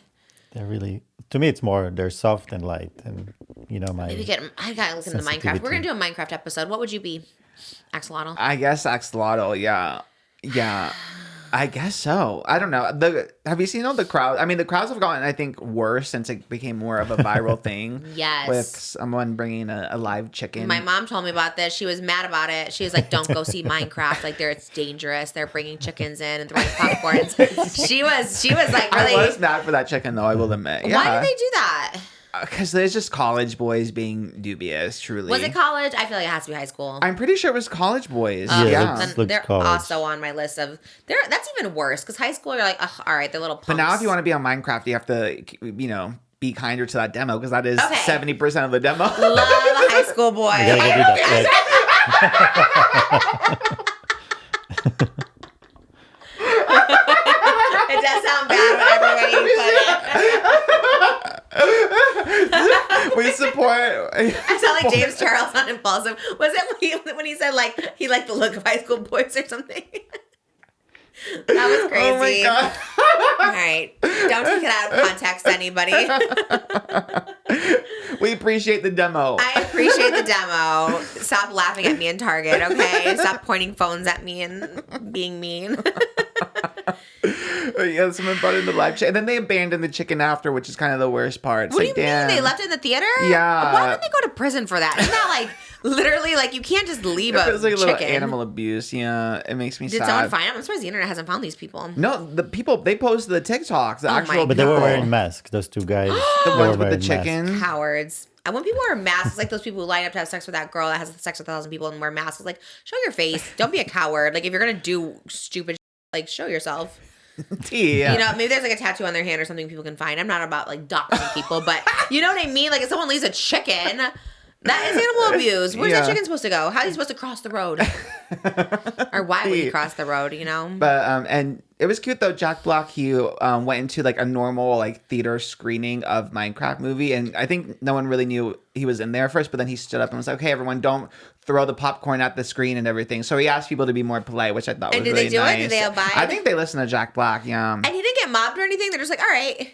I'm sure people take photos with him after. There was one video of him like making a little announcement in the theater, but yeah, I always love when people go see their own movies like that. I think it's sweet. I love it too. And you know what? If it's endearing. Everyone thinks it's endearing when Jack Black does it. But once again, remember when Rachel Zegler did it? Did you remember this? This went viral. When she saw Snow White? Yeah. People were mad about that? Yeah, they're like, oh wow, her watching it in an empty theater with no one in there. Oh my God. First of all, it was like a God. close up of her shot. It was just her just excited to see her name on the thing. And people are they really did. I really don't know I what thought it it is. was cute. I know. I would love to go watch myself in a movie. Yeah. That'd be so fun to be like in theaters. I mean, that's my only other goal before, my end of my bucket list is just to be in a movie. I would like to do that. Yeah. I think it's easy. Have you been in one? Have I been in a movie? Like a background or anything? No. Never. Really? You never No. did extra work? No. I feel like that's such an LA thing to do. Especially when you're like 18. You did extra work. Everyone does extra work. Like, it's fun. Modern Family. I was supposed to be in the Chipmunk movie. I was supposed to be in Get Him to the Greek. What? You're supposed to be in the Chipmunk Well, I was in movie? it, but I guess they cut it. I was like backstage at a In Chipmunk. the first one, or I think it was the first probably one. the first one. The Yeah. second one, I think they're shipwrecked. So You know that there was like their rock and roll. I never saw it, but they're like they're performers. And you're yes, supposed to I be think that's backstage. the first one. Yeah. Oh, And that's Get Him to the fierce. Greek too. I think I was in a little crowd scene with Russell Brand. I don't know if you can ever see me. Never watched it. Actually, I never watched Chipmunks, but I'm pretty sure if I was in it, somebody would have That's told probably me. for the best you were cut out of Get Him to the Greek now, Oh I my think. gosh. But yeah. I'm dubious. Yeah. He might be. Yes, Yeah. the ultimate. And he's British, isn't he? Ah. Oh, Lord. There is something evil. We got to find out where they're from. Certain parts of England. Yeah, we don't want to lump all of No. Britain into Yeah, it. like the Graham Norton, Jonathan Bailey. Obviously, those are the good ones, but all these dubious ones. Where are they at? I guess technically the same could be said for like America for sure, though. So Oh, for sure. yeah, But so we can't that's- really judge the whole that's true. country. Well, America's just, yeah. You're right. Period. Done. Oh, This is also kind of British, though. Amy Lou Wood responding to the SNL parody of the White Lotus. Yes.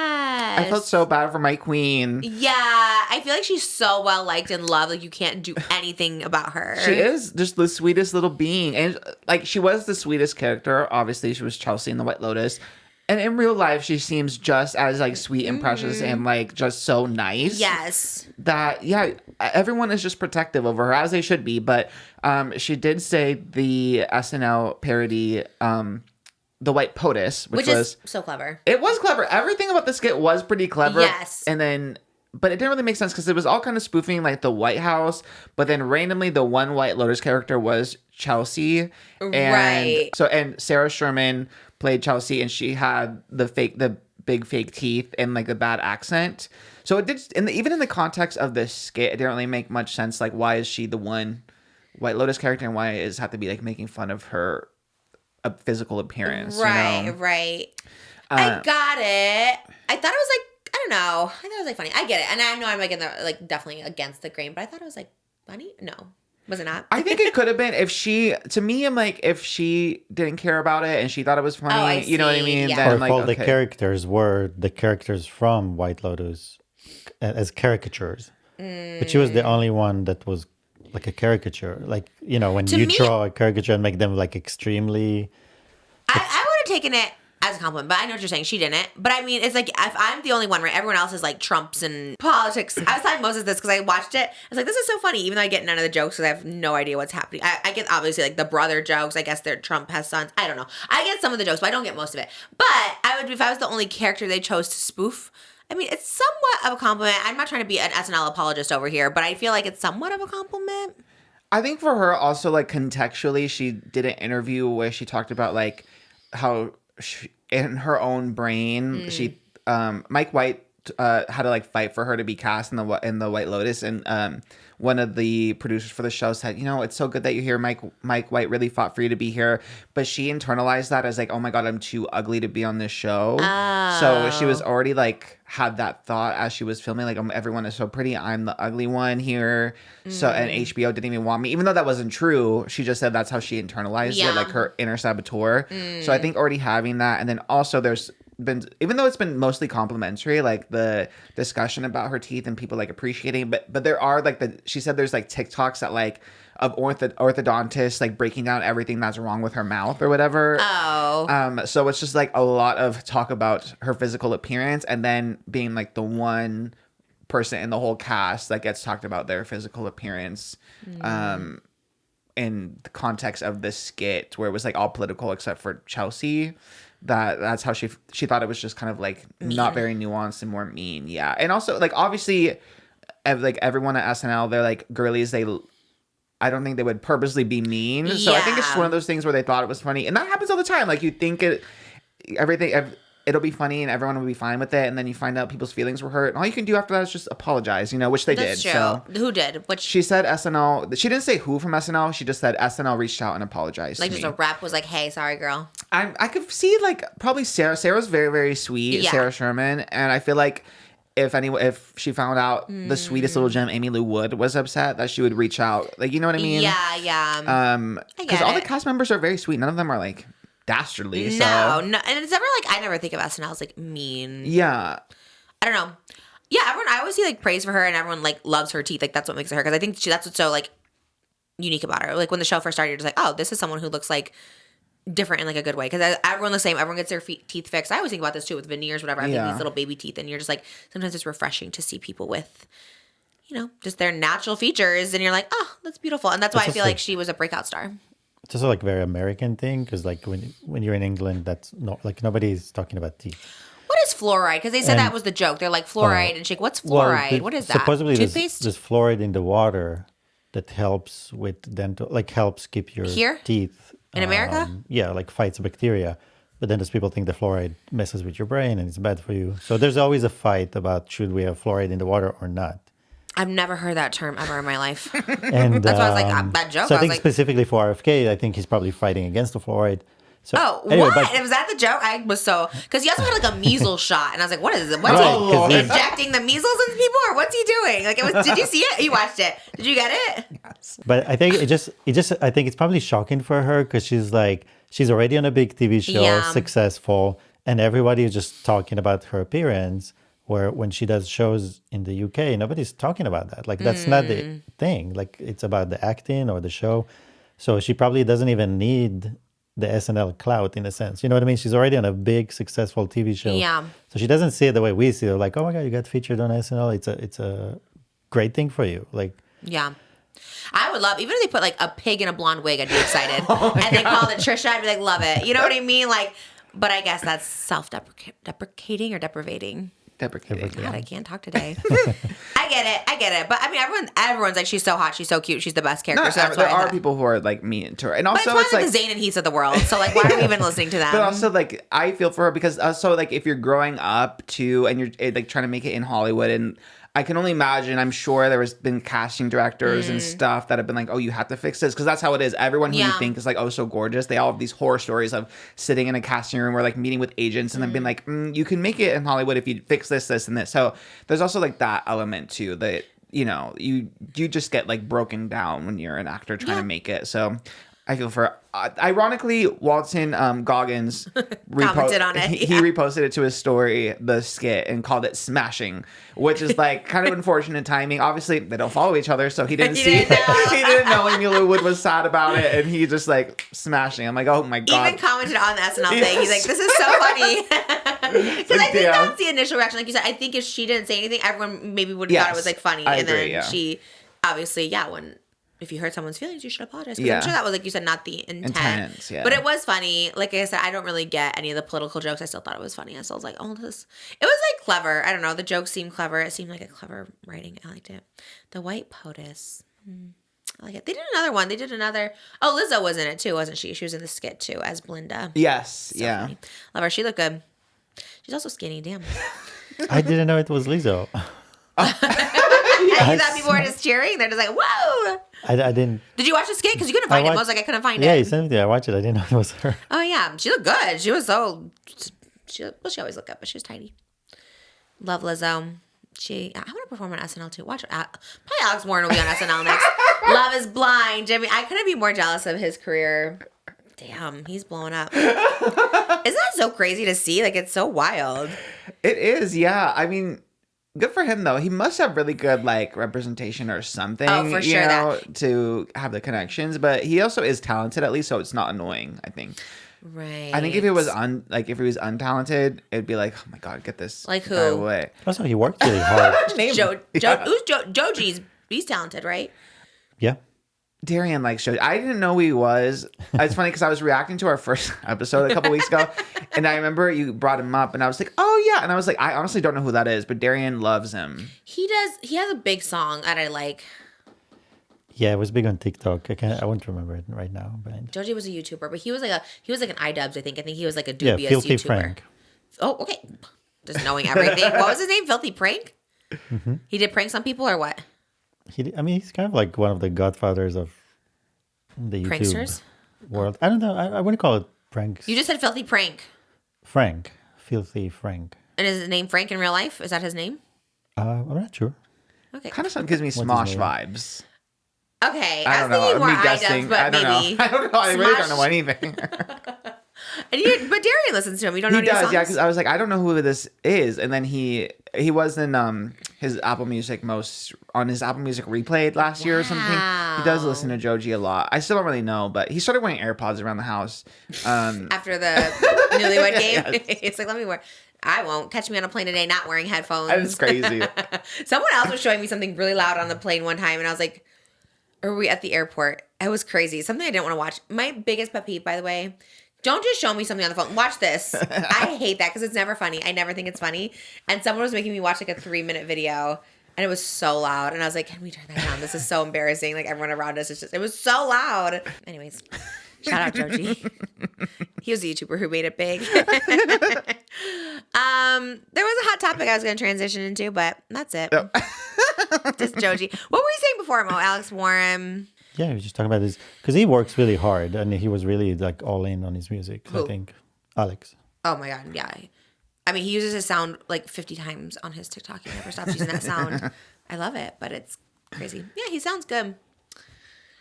I would like to be there. I think I'm going to be a performer. I think that's where I want to switch avenues. I think I want to be a singer now. I love doing it. You have been a singer. That's true. Over 50 music videos. I really love it. I'm actually going to be sad when this tour is over because this time I was like, I actually really love this show. It's actually so much fun.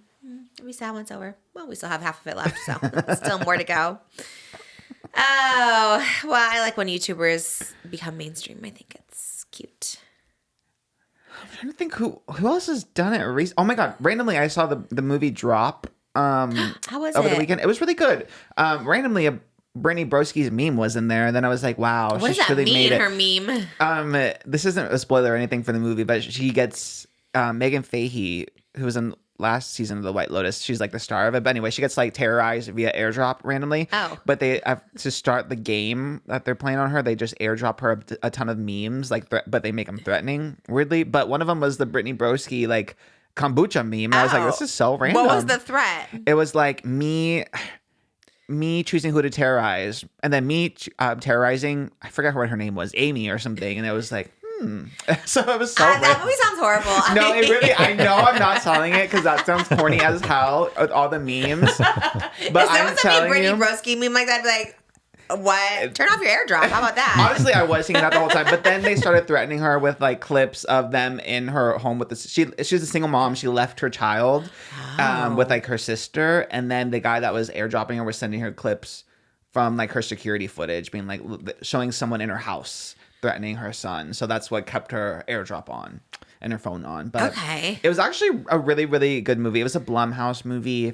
But yeah, what's that mean? Jason Blum, he does like Megan, The Purge, Annabelle. I think he needs a psych evaluation. Why is he doing all those movies? Do you ever think why that person keeps doing those weird movies? Like, what are you doing, sir? You know, I don't know. It seems a little sus. That needs to be stopped more than Benson Boone flipping off things. I think these movies have more of an impact on people. Do you know what I mean? Like, you're just like, how do you come up with all these? But horror is a very profitable genre of movie because they're low budget and they make a lot of money.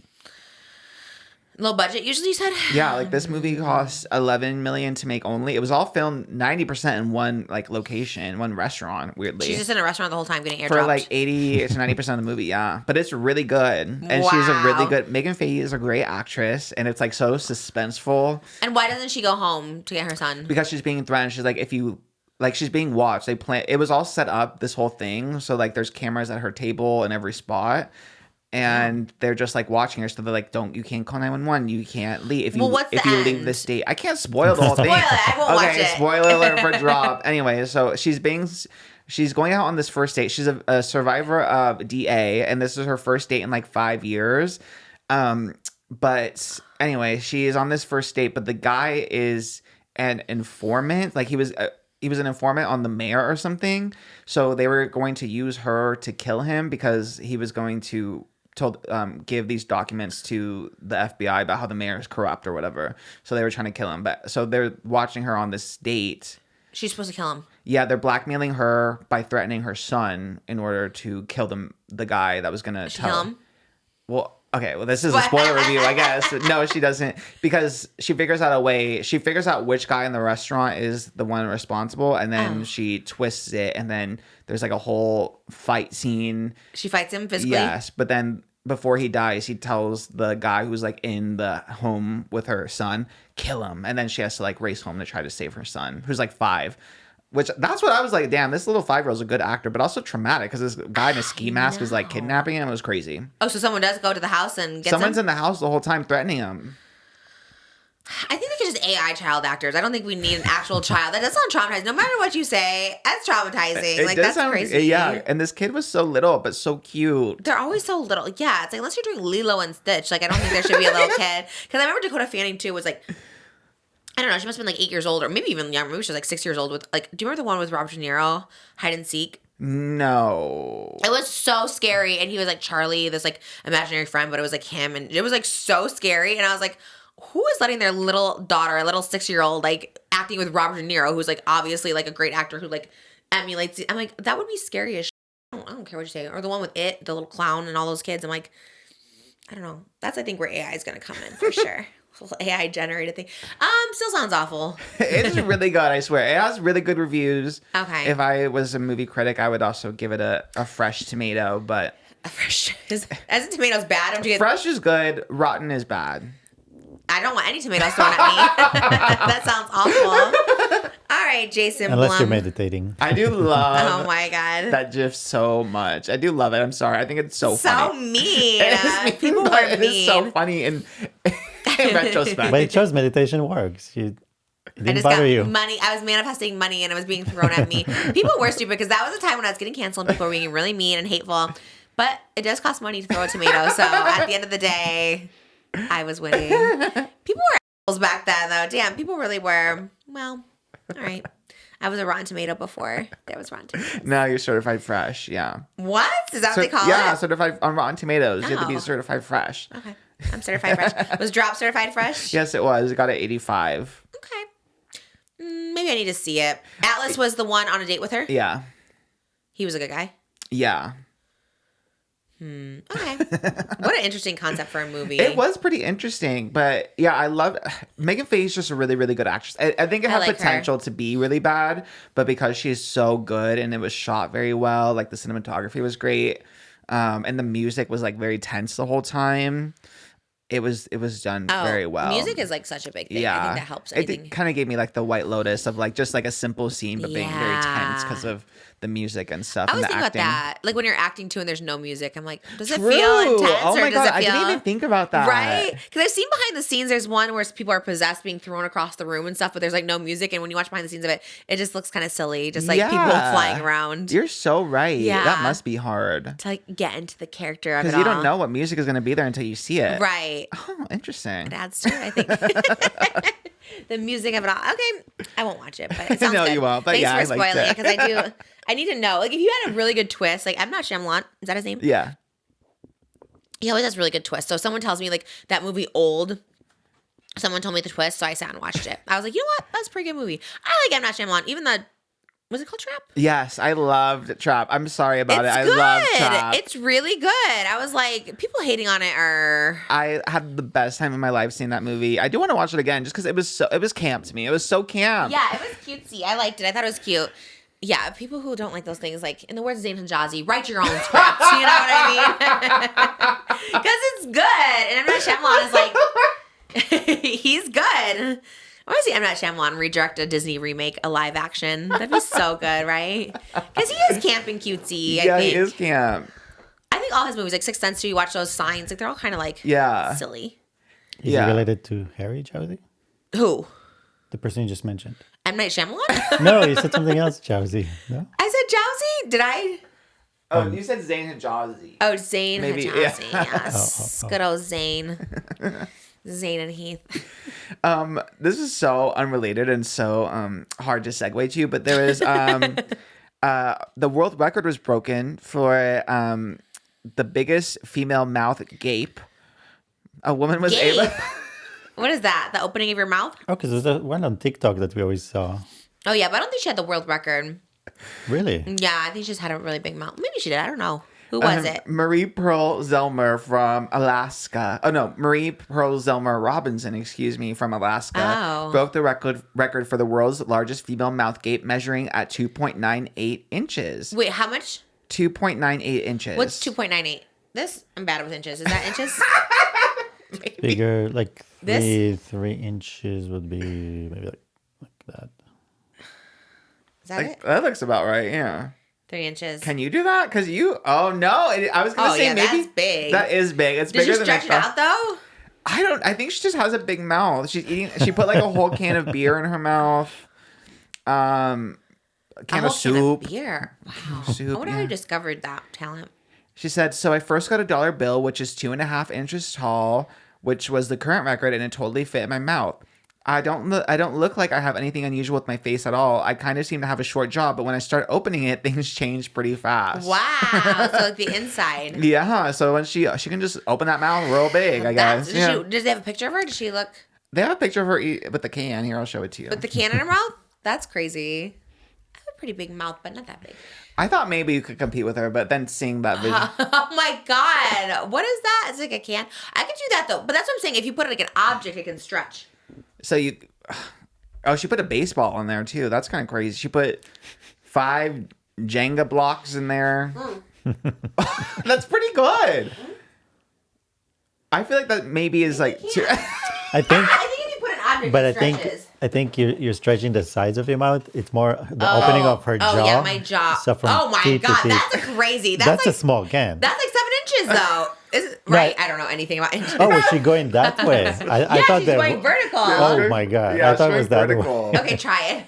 This way is easy. But the other way. This way, That's what she was doing. I cannot. I feel like my jaw clenches. You have lockjaw. Yeah. TMJ. I can Yeah. only like, You hear can't it. even get a little bit of it in there. I mean, that looks crazy. When you pulled that out, I was like, no, I can't do it. Shout out Bloom. Not sponsored. Have you? Oh wait, I was gonna say, have you ever broke a record on chorus speed reading? I never but you broke didn't break it. Yikes, that's awkward. That is awkward. Yeah. I know. I was really excited about it. And I remember they made me do all the press for it as if I won it. And then when people saw the episode, like, she didn't win the record. That's why I forgot, because you did the whole press tour in Times Square. For Guinness. Like, Guinness World Records, like, put me around. I was like, I didn't even make it. But you think if you practiced more, you could beat it? If you were close, right? The thing is, I didn't even practice. This was back in the day when I used to go to auditions and, like, read off the script. Like, I didn't know you were supposed to, like, learn the lines ahead of time. So even for this, too, even for Ellen, for anything, I always thought it was, like, the trick was, like, you're doing it on the spot, and that's what's impressive. I didn't know you were supposed to, like, rehearse. If I could have rehearsed, easy, would have done it. I would like to do it again. It's Hamlet's soliloquy, so please let me. But my problem is, and the older I get, my speech does get more slurred these days. So I don't know if I'm like clear enough with it.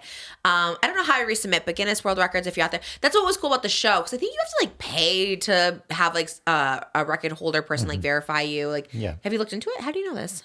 Because that's how they sustain themselves from those. Oh, people fees. like. Oh, so that was cool about the show, is like they kind of had a show where like the person was already there.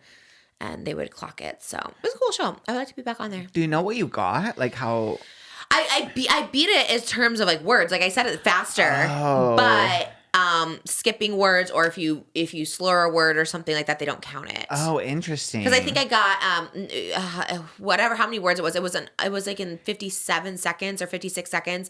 And it's the Hamlet soliloquy, and I don't know how many words that is. Yeah, because it says 25,000 words per minute is the record, and that was set in 1990 by Howard Stephen Berg. Oh, really? Because there was John Machetta. He used to do the FedEx commercials, but maybe he was in the 80s. Maybe someone broke it after. That could have been. Because the guy who had that's why I wanted to fast talk too. There was a guy, his name was John Machetta in the 80s. He did FedEx commercials, and he also did Micro Machine commercials, and he would talk really, really fast. And I kind of wanted to do that. I was like, maybe that's my career path. And he had it in the 80s, but maybe someone broke it. So 1990 was the last time it was broken. Yeah. 25,000 words? God, I don't feel like I said that many. And how many in a minute? In a minute. Ooh, that's crazy. I feel like I did not say that many. I want to say mine was like 800 words. What? 25,000? I don't know. 25,000? 25,000 is what it says, yeah. 25,000 words is actually crazy. No, but I don't think that's possible. Because isn't a book like, a book is like 50. Like how many words a second is that? Like I don't think that. And you said it's 80 pages per minute. What? That's what the Guinness World Record says. I mean, in that case, I wasn't even close to breaking it. But you can't even flip 80 pages in a minute. Like just flipping the page will take you the I need to see minute. proof of this. I believe you, but also Guinness. I think someone paid them off. They were like, here, because that's an impossible one. No wonder no one's broken it in 40 years. Because like what? Yeah. All right, definitely not me. That is not. Yeah, that's back crazy. to the drawing board. Yeah. What other record could you break? I couldn't. I would love to. God, that is like a goal, but I'm just not. I don't excel in anything. Like I said, I'm very mid. How about you? There is literally nothing I could break. Yeah. Truly. It's amazing when people are like excelling and stuff. It's amazing. I guess maybe if you find something really, really niche and random and obscure, maybe like it has to be like so specific. But I couldn't even think of something. I know. Yeah. I think that's what people do. They make up stuff. Like they'll just create a new world record and be like, I did this the most times. Maybe you have the most blinged up hot dogs, like with just one. I need 5,000 more. Or maybe you have the most blinged up cups. You do have a lot of bling cups. There's probably not even a record for that, so I could start it. I could set it. Yes. That's true. Just kind of every bling item around the house. Yeah. That's true, actually. I the could most do that. blinged up cleaning supply bottles. I feel like you could definitely have the most. Yeah. I couldn't too. Like, I wondered that with like streamers. I was like, I wonder who has like the most streaming hours online. Like, who has been online the most. There was that one girl we talked about a couple months ago who was like, wasn't she streaming for like a year or something? Yeah. Damn, I wonder if there's a world record for that. There must be, for sure. Because people stream for a long time. I know. That I don't get. Like, aren't you tired? Aren't you bored? Does your body hurt? Like, are you sleeping? Are you peeing? Like, what are you doing? Well, I think all of the above. Like, they just stream while they sleep. It's not. It doesn't mean you stay up for a year. So someone's just watching you 24 hours a day? Yeah. But why? Is it money? Is it the tips? Like, why do they do For the Probably, person doing it? Yeah, it's like a subathon. Like, you get more subscribers along the way. You just, like you said, trying to break a record to get some attention. So people will actually... I mean, I would do anything for attention back in the day, but I never thought about that. I was like, I never, like, watch me. That's so weird. I would feel so weird being watched, like, live all the time. Being watched live anytime I don't like the idea of, like, live streaming. Like, I just remember, like, Fusi being in a car eating rotisserie chicken and, like, cops coming to get him. Yeah, and there was a girl who was live streaming herself running through a red light the other day. I was like, girl, come on now. What did she say? Oh, I think I saw that. Was she like, oh, our town's lights are slow or something? Yeah. So. Like, what? And then she was, like, literally live. It's like, I'm going to run this red light. I'm like, girl, come on. I Like, know. what? Why, girl? Leave that to the stupid boys that, like, live stream themselves crashing and flipping out. Like, just, God, it's so, oh, people are wild. Yeah, I could never be a in real life streamer. No. Especially. That is, like, super scary to me. But I hate it. Yeah. I hate the idea of it. You see Post Malone has a new girlfriend. no. It's causing a stir. I really like Post Malone, but he is with the youngin'. He is with... Who is she? Well, her name's Christy Lee, apparently, and she's like an influencer. They were out and about in Paris for the first time publicly. She's 20, he's 29. Now, I don't know if I'm just on the side of TikTok because TikTok knows I love these kind of debates. Not love it, but I'm just always curious about it. There is the side of people, and it's mostly females. Post Malone has a lot of female fans I'm seeing, like a lot of young girls. There's half of them defending it, being like, well, Post Malone, he is only 29, she's only 20, and he's like young at heart and he's childish and this. And then the other half is like, if she can't legally drink with you, she's too young for you. Oh, that is true. And she does look very young. Now she's 20, but she looks 16. Like when I saw these, I was a little jarred. And he's 29, but also looks 45. Does it matter if they look older and younger? Yeah, I didn't know he was only 29. Right? Honest, I mean, not even shady, but I'm like, he's been around for a while. He's always looked a little older. Like I just was like, oh, he's only 29. He started very young. He was engaged to the mother of his baby recently. He has a baby? Yes, he has a baby that's so Malibu's much I did age. not know about him. Right. So he was with the baby mama. They were engaged. She was like in love with her. And then all of a sudden he's like stepped out with this new girl. And the internet was pretty divided on it. Obviously, I'm not divided. You guys know my thoughts on this. And I think, is 9 years the worst thing? Maybe not, especially 2029. Do I think the legal age should be 21? Yeah, I kind of do. Because I do think like you're still somewhat of a child before 21. You know, like, if you can't legally drink, I don't know. I think it's, but it's like it goes for the military too. I do think like you should be 21 to join the military. I think 18 is also a child to be joining the military. So I don't know. I think the age limit needs to be brought up. Well, that's why they want you to join at 18 because they can get you to do what they want you to do. Yeah, I guess case in point with a young girl too. Yeah. You know what I mean? I feel like it's a little easier to manipulate No, the brain they're at that age. abusing the fact that they're so young. And not to say I don't know nothing about Post Malone. He seems like a nice guy, but I don't, you know. Anyways, there's always a weird dynamic when it comes to that age division. Also, power division. She's an influencer. He's a really famous rapper, chicken owner. He does like Raising Cane's, Oreos. I guess he's a food enthusiast too. I know nothing about him. He seems nice, but he lost a bunch of weight. I know that. Yeah. Yeah, I think at first I was like, I think if she was like 21, I'd be like, yeah. It is. I mean, maybe she's turning 21 this year. When's the birthday? Yeah. But even then, when you have to look up the birthday, That's it's like, true. you know, it's always like maybe a little too young. Yeah. I don't know, but it does make a difference. Yeah. And it's so different. I mean, I think if you're like you said, if they're 22 and like, I don't know, 32 or something, I guess it's like fine. I don't know. When you're just a little older, that's young. Yeah. But people will defend him. People will be like, well, he's young at heart. I was like, all right. At least he seems sweet, at least. Yeah.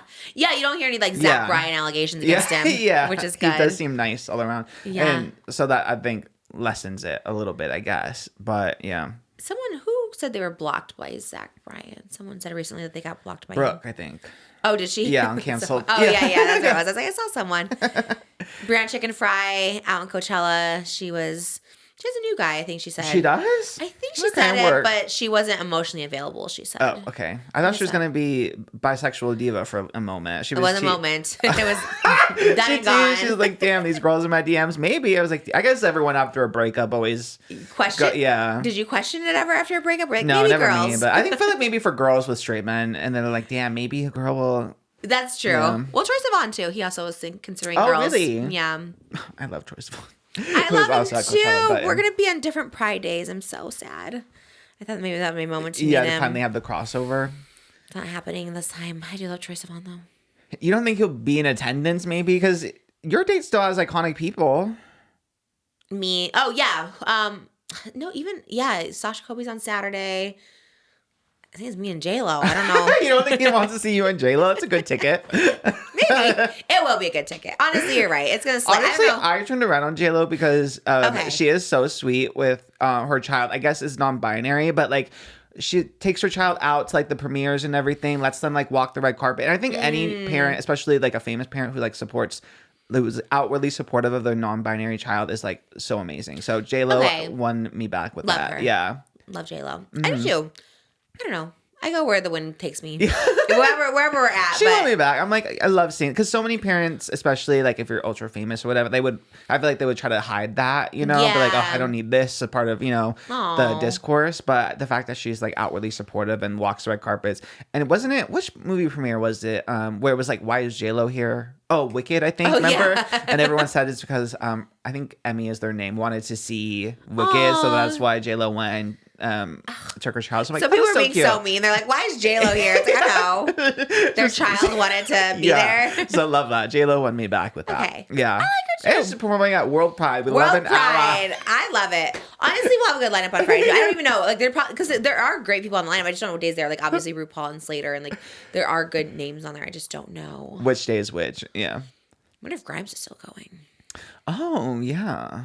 I haven't heard much on that front. Me either.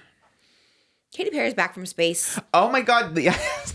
I have been like obsessed with this today. Like, and then of course I think literally I left and they were like about to launch from my house to here, and then they were already down and they did all their press by the time I came back because it was that quick. Yeah, someone showed their notifications and it was just like about to launch. 5 minutes later in space. 5 minutes later she's back. I was like, that's so crazy. I could have obsessed with that. Was crazy because when they announced they were going to space, I thought they were going to be gone for months. I was like, okay, you're gone for 11 minutes. 11 minutes is crazy. Like, 11 minutes was wild. She was training yesterday. She was doing all of it. And I was like, okay, it was only 11 minutes. She spent like 2 days training. It was scary seeing the pod, though. The tweet, y'all were a little too crazy with the tweets because everyone was like, damn, we're going to lose. Like, everyone was manifesting something bad happening to this freaking capsule in space as if they were like about to pass away up in there. And I'm like, y'all are doing too much, because if anything did happen and you were tweeting that, you would have felt bad. You would have felt bad. No, they probably would have felt smart. I knew it. Listen to me. That is terrible. I know. It's such bad karma. No, it is. Yeah, no, it's bad energy to put out that way. But when I first thought, I was scared. When I thought it was like a 3-month voyage, I was like, that's crazy. but then seeing how small that capsule was, I did have that fear, because of course I understand it. It brings back the memories of the submarine with the the submersible at the Titanic, because it was so tiny. I was gagged by how small the actual thing they were sitting in is. It was like, oh my God, so little. And they're all like really famous, like obviously the wife of Jeff Bezos and Gayle King and Katy. Like, it does seem like a perfect disaster, which is a bunch of famous rich people. It's like the submarine. It's just like, why are we doing this? Because you don't need to be doing it. You're not exploring space. You're not discovering something new. And it was like so interesting, like the marketing of it, or being a big deal, was like, it's the first like all female crew to be doing this since, I forgot, there was like when was it, the last one, like it was like years ago. Oh no, years ago. 1963 was the last time there was an all-female space flight crew. And it was from the Soviet Union. So this is like the first time that they've had an all-female space crew, so they're making it a big deal. But I'm like, also, it's just like, it's 11 minutes. It's like... Yeah, they're not actually going to space. They're not the crew, they're passengers. Yeah. It's like saying, first, like if you fly in an airplane, everyone is female. First time, all female. Oh, was there other people in there that were not females? It's automated. Like they're not... What's automated? They're controlling it from the ground. Like they're not the crew. She was not but flying they were the only rocket. people in there, though. Were the people pictured? There were passengers, not crew. What makes a crew?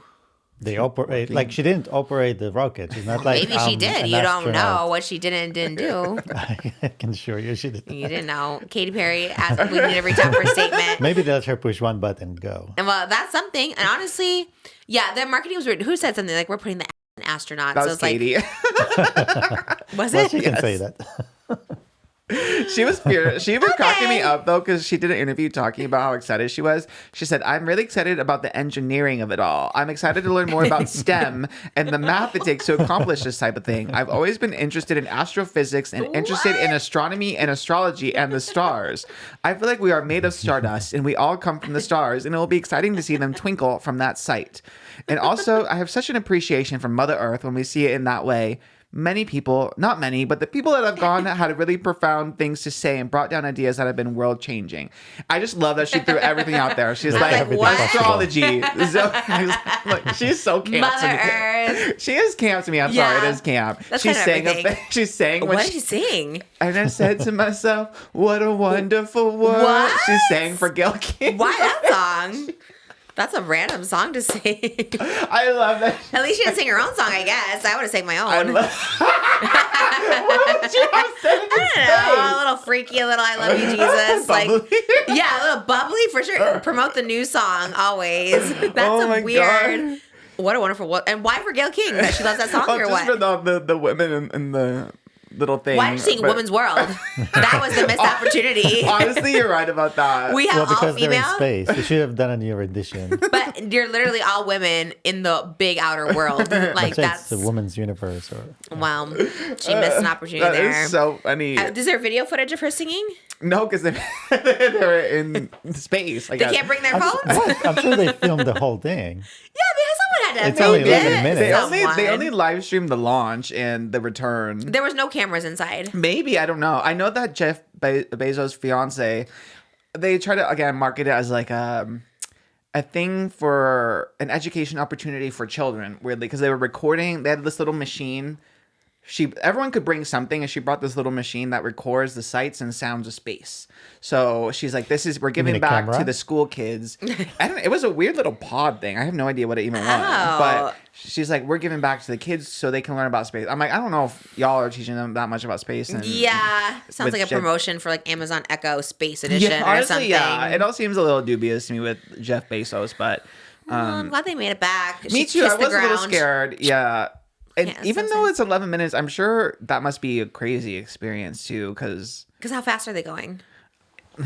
I read how fast. I read the number and it was hard to kind of comprehend, but Faster than the speed of light, maybe then. I don't think it was that fast because they go 100 miles. 100 miles in 11 minutes. Yeah. What is that? well, that's round trip. So Yeah, it's round trip. Okay, I don't know what that it is. goes It's fast because fast. you have to go. It has to go really fast to get out of the You think you get atmosphere. motion sickness? Like you think it's like a roller You get coaster? the G-force. You know, like Yeah. you feel your whole body pulling down.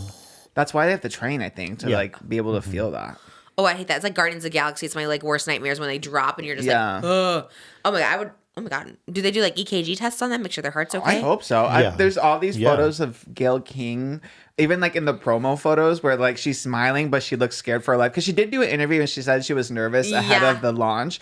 And so every photo, she's like fighting for her life. And then they ring this little bell as they're boarding the craft or whatever. And everyone's like smiling and whacking that bell so excited. And she's like, ding-a-ling. Like, She's she like, is. I need this. I need the press. I need to get on there. No amount of money could pay. I mean, I would never be able to take it physically. Everything I could not. I know. Do There's. it. It just seems like why. Like I guess Why? Katy says it's like been her dream to see space. I guess so that, and some of the other ladies too. But not everyone was like invited for free. Some people did pay. Who paid? They wouldn't say who. Blue Origin wouldn't say who, but they wouldn't even say how much. But the tickets for Virgin Galactic, which is like the competitor space tourism flight is 250,000 to 450,000, but they don't even go as high. They go like 60 miles, and Blue Origin goes 100. So I'm sure it must be more expensive to go higher. Yeah, I mean, just the amount of fuel and stuff. Yeah. They should all go on White Lotus. They should have an astronaut edition, space And that edition. was the other thing. The other point of contention too is that like people were debating if technically, because basically it was like the debate was if you go into space, does that make you an astronaut? And technically NASA said yes, that they are technically astronauts, but Gayle King has denounced being called the astronaut. She's like, I do not want the astronaut title. Oh, yeah. She really didn't like anything about this experience. She's the Jason Isaacs of this Blue mission. Is it Blue? Is that what you said? Blue Origin. Blue Origin. See, Blue is the name. Blue is the name Yeah, of the actually. season. Yeah, Blue Origin. That's a good name for a baby. I like that. Blue Origin. It is so I'm bonkers. here for it. Seeing it fall, that like when it came out down via parachute, that was kind of crazy though. What do you mean parachute? Because it's like this little thing. The capsule is on a rocket, and then it gets into space, and then it separates from the rocket, and then it has like boosters to come down. But as it gets lowered, it unleashes a little parachute to help with the landing. But seeing a capsule with like this crew of women coming down via parachute, I'm like, damn, that seems not. We used to do those in science class. Did you ever make those rockets? Yeah, That would blast off, and they had the parachute come out. It's literally that. Because they're like That's crazy. skydiving. I mean, they're just free falling. Free falling. Oh, to hell Earth. no. I think that's probably even scarier than going up. Yeah, They're they're coming coming back down. Yeah. It's so crazy too, and also the people paying like the ones that pay 250,000 to 450. It's just like this is why like I'm glad I'm never like that rich because like what do you mean you're just so bored in life? You're like I just want to go up in space and just like risk my life. You're not like I said you're not even exploring something or discovering something. Like real astronauts, you're like I don't know, trying to find like life outside this Earth or something. They're just like let's go see space, For you know, a couple minutes. Yeah, that's I don't know. Go on Space Mountain, like get the same But feel. remember those like the carnival rides, the Gravitron, where it spins you around really fast? Never been on it, but I know I've seen it. Yes. Do you stand on it? You like stand inside. You're standing up. Yes, Like I feel like aliens? just go in that. You know what I mean? I feel like it's Even a similar. those, no, I'm like- that is I feel unsafe in the Gravitron, let alone a freaking. Have you been on one? Yeah.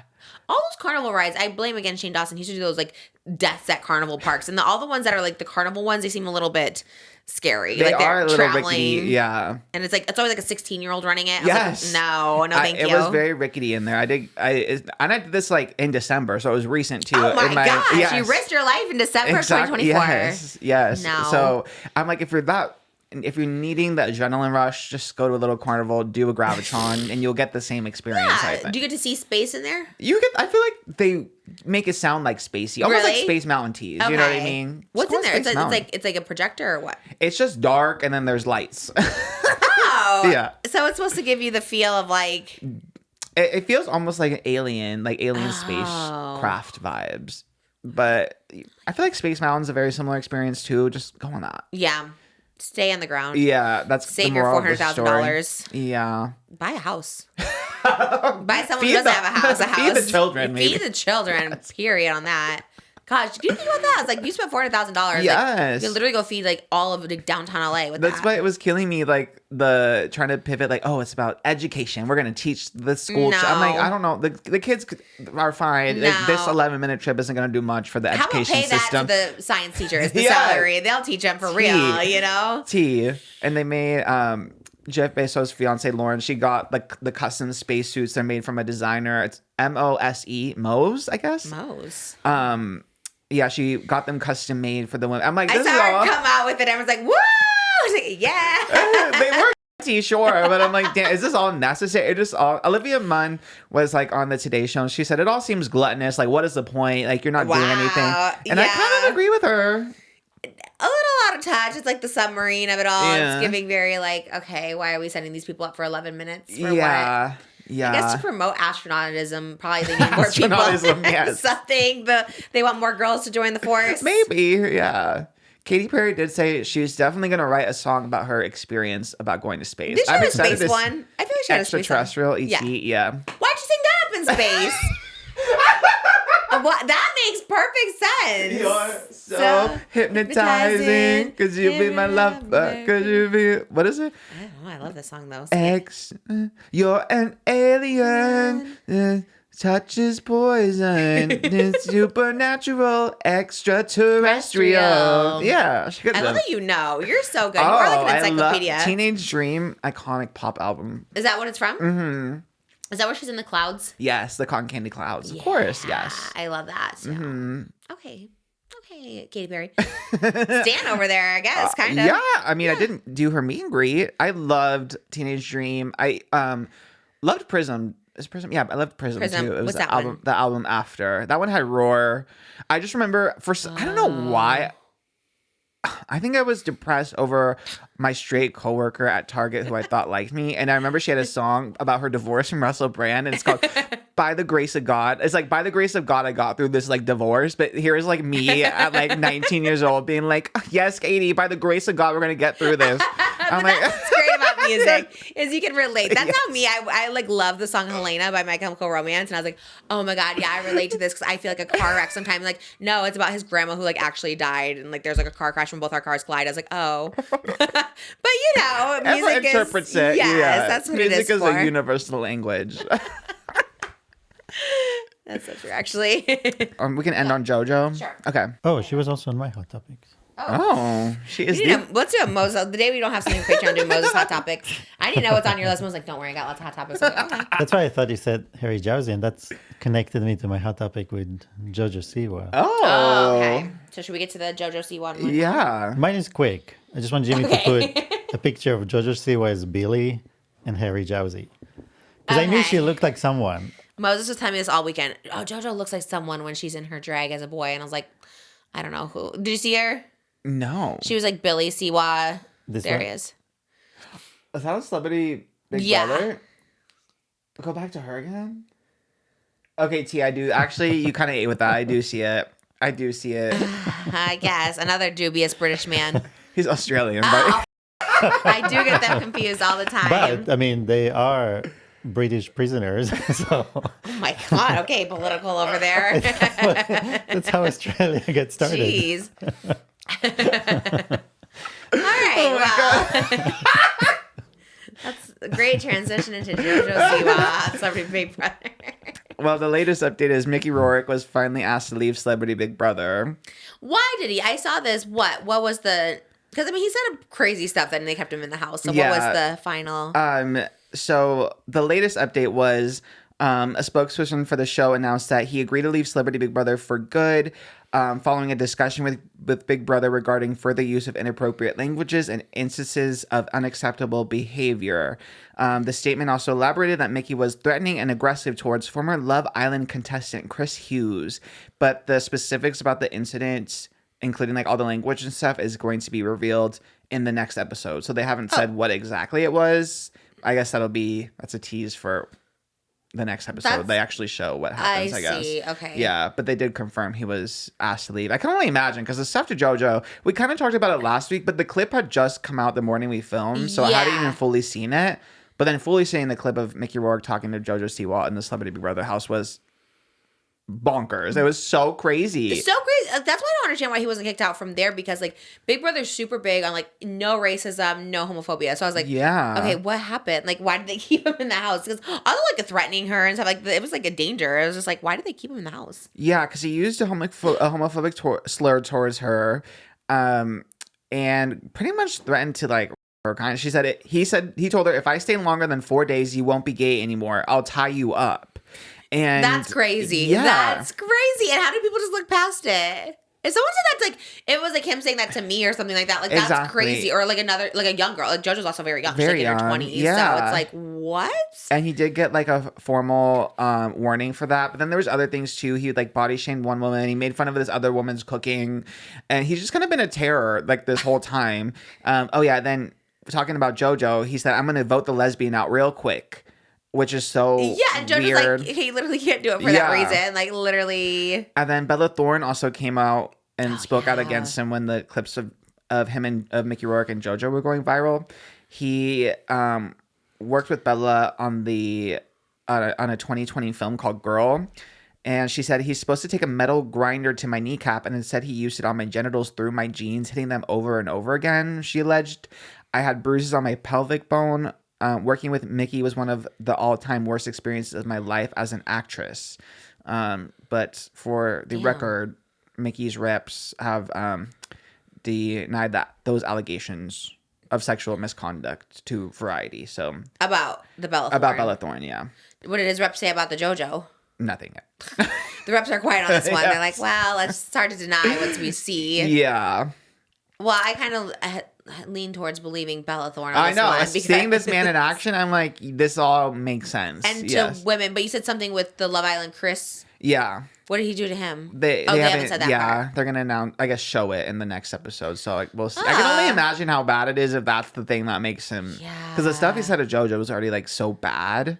But also props to JoJo because I think she is so stronger than me. Stronger than me. The fact that she was like, she was able to like give it to him back. She's like, she's like, I think she told him, if don't try that with me, you'll be the one that's tied up. I'm like, work, mama. Love that. Yeah. She gave it to him back, and she's strong. And I think she's just been through a lot of shit, so she can like fight back. But she's still, also like patient because then he was trying to ask like what words you can say and what you can't say, and she was like trying to explain it to him. I'm like, okay, we're seeing a little bit of growth. Maybe he's trying to learn. Mm-hmm. But I know her mom was like, I think Jesselyn was on TikTok and was just like, this is crazy that he's like not removed. Like, because it was my daughter and like a guy was like talking to her, like especially like an old man like Mickey Rourke who's like in his 60s. I'd be like, especially someone that's like not well. I'd be like, get him out of the house immediately. Do they do psych tests? I don't think they did psych tests on Big Brother.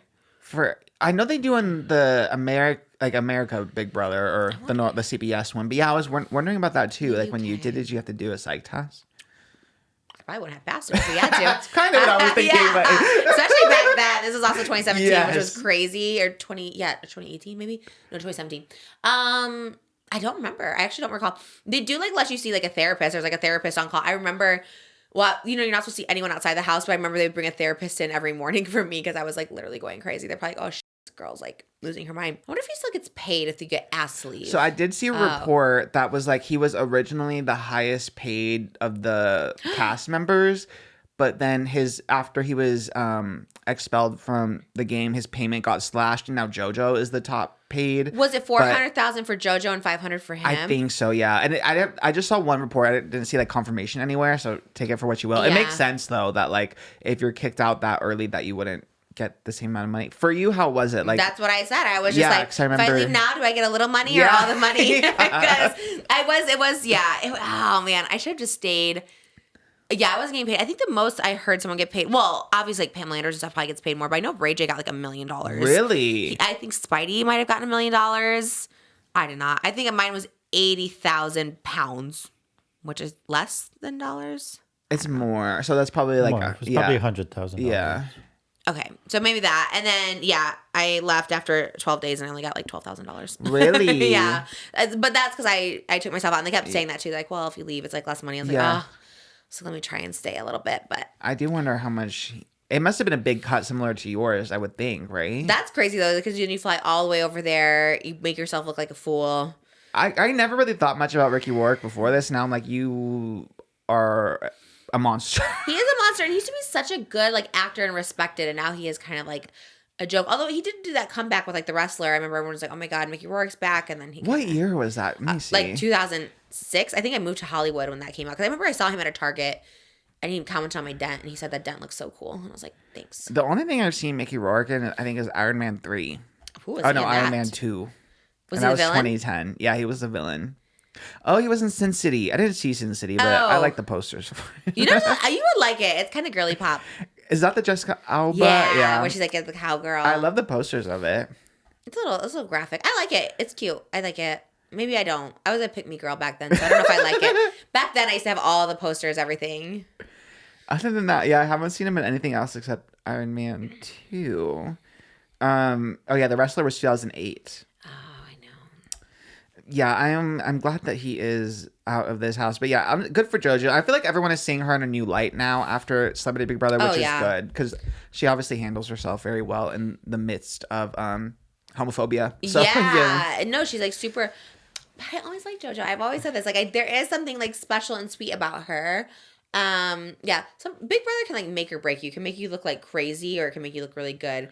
And I remember in the time in the house thinking they're trying to set me up to look crazy because I remember like I was fighting with everybody in the house. And then they ended up like never showing any of the fights. So I was like, oh, that's so weird. Because there was 2 dubious boys in our house. Sam Thompson, I forgot, Jordan from like Love Island. He gives me Harry Jazzy vibes. And they were wreaking havoc on me every day. And they never did anything about them. But then they called me a bully because I told one of them, Sam Thompson, I was just like, oh, I have a YouTube fan base and they're all going to hate you after this or something. Like, you can't bully him. I was like, they were bullying me in the house. They bullied me so many days and they never once showed those fights. And I was like, okay. So they made me look a little crazy. What would they do to you? Just like torment me. So like, it was just, I don't know how to explain it. Like, because they showed the parts where I snap at them. Like, there was one with the egg challenge, and they kept talking and talking, and I was like, stop talking, whatever. But up to that point, they were talking at me, and they kept being like, oh, what's wrong with Trisha? Like, why are you just so mopey? Why are you just this? And I'm like, can you just, like, leave me alone? Because I was just, like, having a moment, whatever. And they would come, like, follow me into, like, the bed. Like, everyone goes in the bedroom, whatever. It's, like, a public bedroom. And they'd be like, oh, are you going to cry today? Are you going to be this? Oh, like, my God. Yeah, like, it wasn't, like, crazy bad, but they were just annoying me. And I was, like, telling them to leave me alone. And they would just annoy me. And I feel like they only showed the parts where I would snap back at them. And I'm like, well, they never showed the parts which was, like, bothering. And they were just, like, a nuisance. They were, like, high school boys that were just, like, being obnoxious. And, yeah, I blocked so much of it out. I'm trying to think because they were more dubious than that. I don't know. I really didn't like them. And this was before I hated, like, all straight guys. I was just, like, I just didn't like them, but they were definitely being dubious. Yeah. Something like I didn't want to eat the food in the house, so they were just like, oh, I think that one Jordan was like, he cleaned the house. He's just like, oh, like, Trisha never cleans. I was like, also, I never ate in the house because I hated all the food. I thought it was disgusting. And he's like, she never cleans the dishes. I'm like, I never ate one meal there, except for one quesadilla Brandon Glanville made me the night I was eliminated because I was starving and I hadn't eaten. I kept eating the chips and I threw away the chip bags. But everyone else would cook these big ass meals that I didn't like fish and stuff that smelled bad. And they're like, oh, Trisha never does the dishes. Like, you should be doing the dishes right now. And I was like, yeah, but I didn't eat any of the food, so why would I do the dishes? It was just, like, stuff like that. Or they'd be like, I just left a big in the toilet. And I'd be like, that's disgusting. God. Yeah, they were just, like, disgusting boys. So maybe it wasn't bullying, but I got in trouble for bullying them. And I was like, well, they're annoying me. They've been around me so long. So anyways, it was good. And that Big Brother, the Celebrity Big Brother UK, that's not like the 24/7 live stream one like it is here, right? Like, it's not. I think it was. Oh, really? I mean, usually paid members can see the 24/7. Yeah. Oh, maybe not the celebrity one. Maybe you're saying maybe. Not the Yeah, that's what. Because I know the one here. Like, if you have Paramount Plus, I think the live stream for Big Brother you can watch like. Kind of like how we were talking about like people streaming and you can watch them sleep and stuff. Like the Big Brother cams are just up like all day. Yeah, I guess if they would have happened on my show, I probably would have saw more footage. Yeah. Oh yeah. And same with like the Mickey Rourke stuff. I feel like that clip would have been out already. So they must only edit it more. Yeah. They showed every night over there. I think so. For Celebrity Big Brother. I'm sure they must film, like, they probably have the same setup. Like, they film every single night and they have the camera set up. And then. But it's not airing every night. I don't think it's every night, no. Because this article came out, like, 2 days ago that he was expelled. And then it said the next episode, which I think airs today. Okay. Yeah. Because I knew it aired a lot. Like, at least, like, I think 3 it's times probably a week. 3, yeah. It's a wild show. I can't believe it's back because I think my season was like the second to last season, and then I was like, that's probably a good idea because it's especially the celebrity one is kind of boring. The UK version's boring because here we have like challenges, which I mean I would not get the challenges, but there it was like I was there only like 12 days. I think we only did like 3 challenges, and we were like it was like waiting for a star to fall. Like the stars were hung up by like literally wire, and you just like wait for it to fall. And I was like, this is so weird. But then the rest of the days were just spent like literally like drinking or like laying around, and I was like, that was awful. And that's why I was in bed the whole time. I'm just going to lay here and just not talk to anyone. Weird. And also, it's very divisive, I guess, in the UK because all the comments that I've seen, I guess it is Twitter, I guess, but all the comments, or even the articles are like, wow, snowflakes, they should have kept Mickey in there or whatever, blah, blah, blah. I was like, what? Like, he's threatening to, like, someone, so. Yeah, he's like a terror to the house. So I'm again confused about British culture, but you guys can let us know what the tea is over there. I'm confused by it, too. I'm very confused by it. It's such a different. Because I was reading comments on it was a UK website, like a UK news website that wrote up about him being expelled, and all the comments, I'm assuming where it was a lot of British people, I think, but yeah, you guys let us know. Yeah, it's just odd because they're a little. I would say they're more woke in general over there as far as like any little sign of like racism or anything. There's a very like. Yeah, so I was odd that they're being so relaxed on him. Yeah. And he's not like a big star. It's not like you have Zac Efron come in the house. No. It's like Mickey Rourke. Meanwhile, we get Dylan Efron on Traitors, who is just a sweet little straight boy who loves gays. I'm like, love. Is he straight? Confirmed? I'm pretty sure he talks about his girlfriend. I guess he could be bi, but yeah. Right. but he does say he loves his gay fans and is very thankful for the gay audience. So, who is it? Everyone. That's why he's trying. He's like, because he knows that's where it's at. There's no fan base. There's no performance. There's nothing without a gay fan base. So of course he's gonna be like, I love my gay fan base. Because what are the bros gonna come out and see you? No. I mean, I guess you could be a gay bro. Yeah, well, and he did the GLAAD Awards. That's where he was like speaking, like being an ally. Yeah. What did he say? That he loves his gay. I think he presented an award or something too. You weren't there? No, weirdly I wasn't, and I was like, why was I not at the GLAAD Awards? Why were we not both of us not at the GLAAD Awards? A couple of weeks ago. I never got invited. I would have gone. I would go to that award show. Austin's show was was the red carpet correspondent for GLAAD. Wow. But his straight friend was the other correspondent. I was like, what? Who's the straight friend? I forgot his name. I'm so sorry. I'm not shady. I just literally forget his name. He's on Fear and with them, but I forget his name. I would love to be a correspondent on that carpet. Yeah, you should be the GLAAD. We could be the next year duo. Yeah. Just Trish at the GLAAD Awards. Are they more popular than us? Austin Show and his friend? I think Austin is like the gays love Austin. He's like the hot cool gay. You know what I mean? Like who doesn't love him? But and it's hard to get gay on gay love sometimes. You know, sometimes the gays hate on their own, or that's public figures. Very much, yes. They're a little jealous. But Austin's always really sweet, and he's a well-liked. Yes, yeah. He watches the program too, so we love. Oh, okay, shout out. We're going to take your job next year at the GLAAD Awards. Shout out. We love it. We're coming for your gig, Austin. I want to do that. That's so fun. Who else was that? Was that the one JoJo was at where she had the colorful little mohawk? Yeah.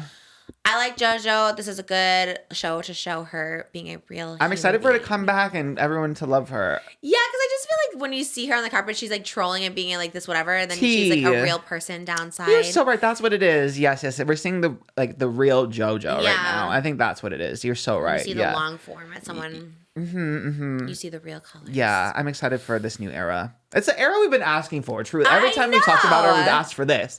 So yeah, she's given to us. Yeah, finally. Given to us on Celebrity Big Brother. Would you go on it?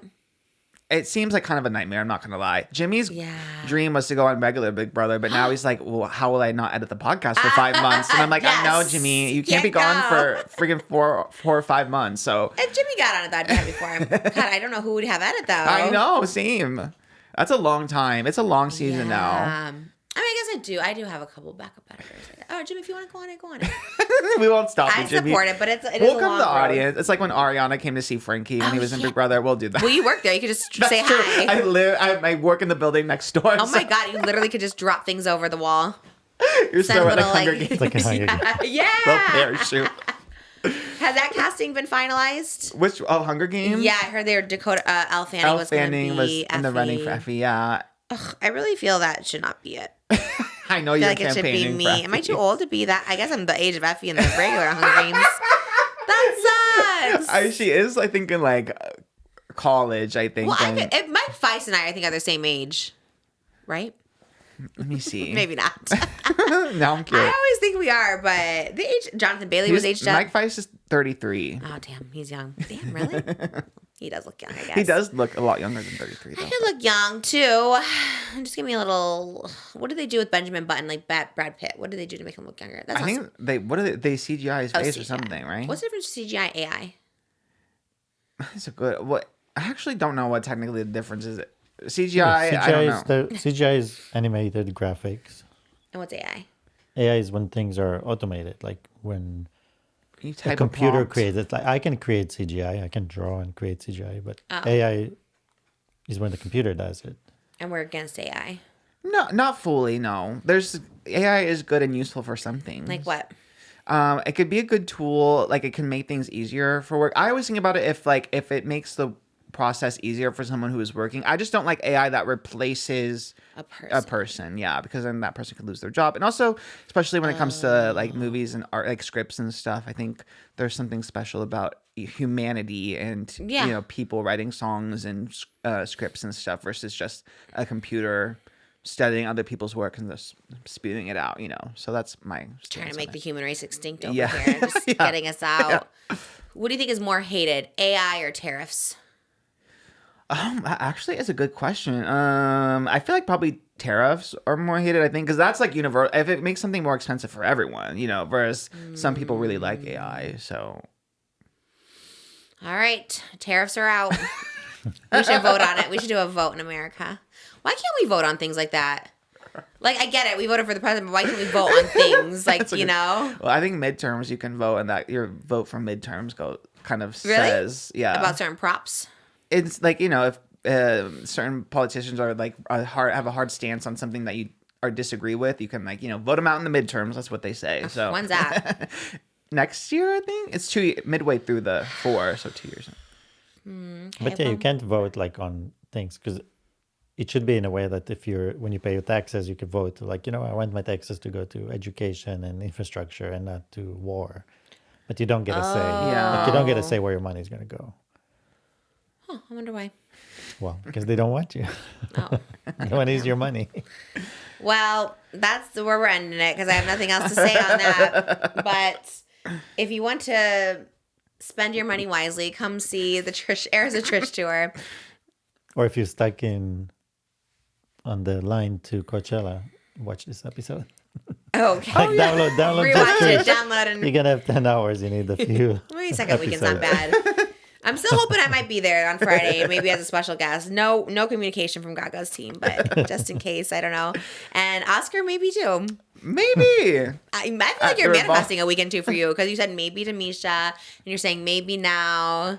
I'm gonna see you there with a little flower crown on your head, In the and the micro shorts everyone's wearing this season. That, yes. Can't wait to see it. We'll see Harry sings to you.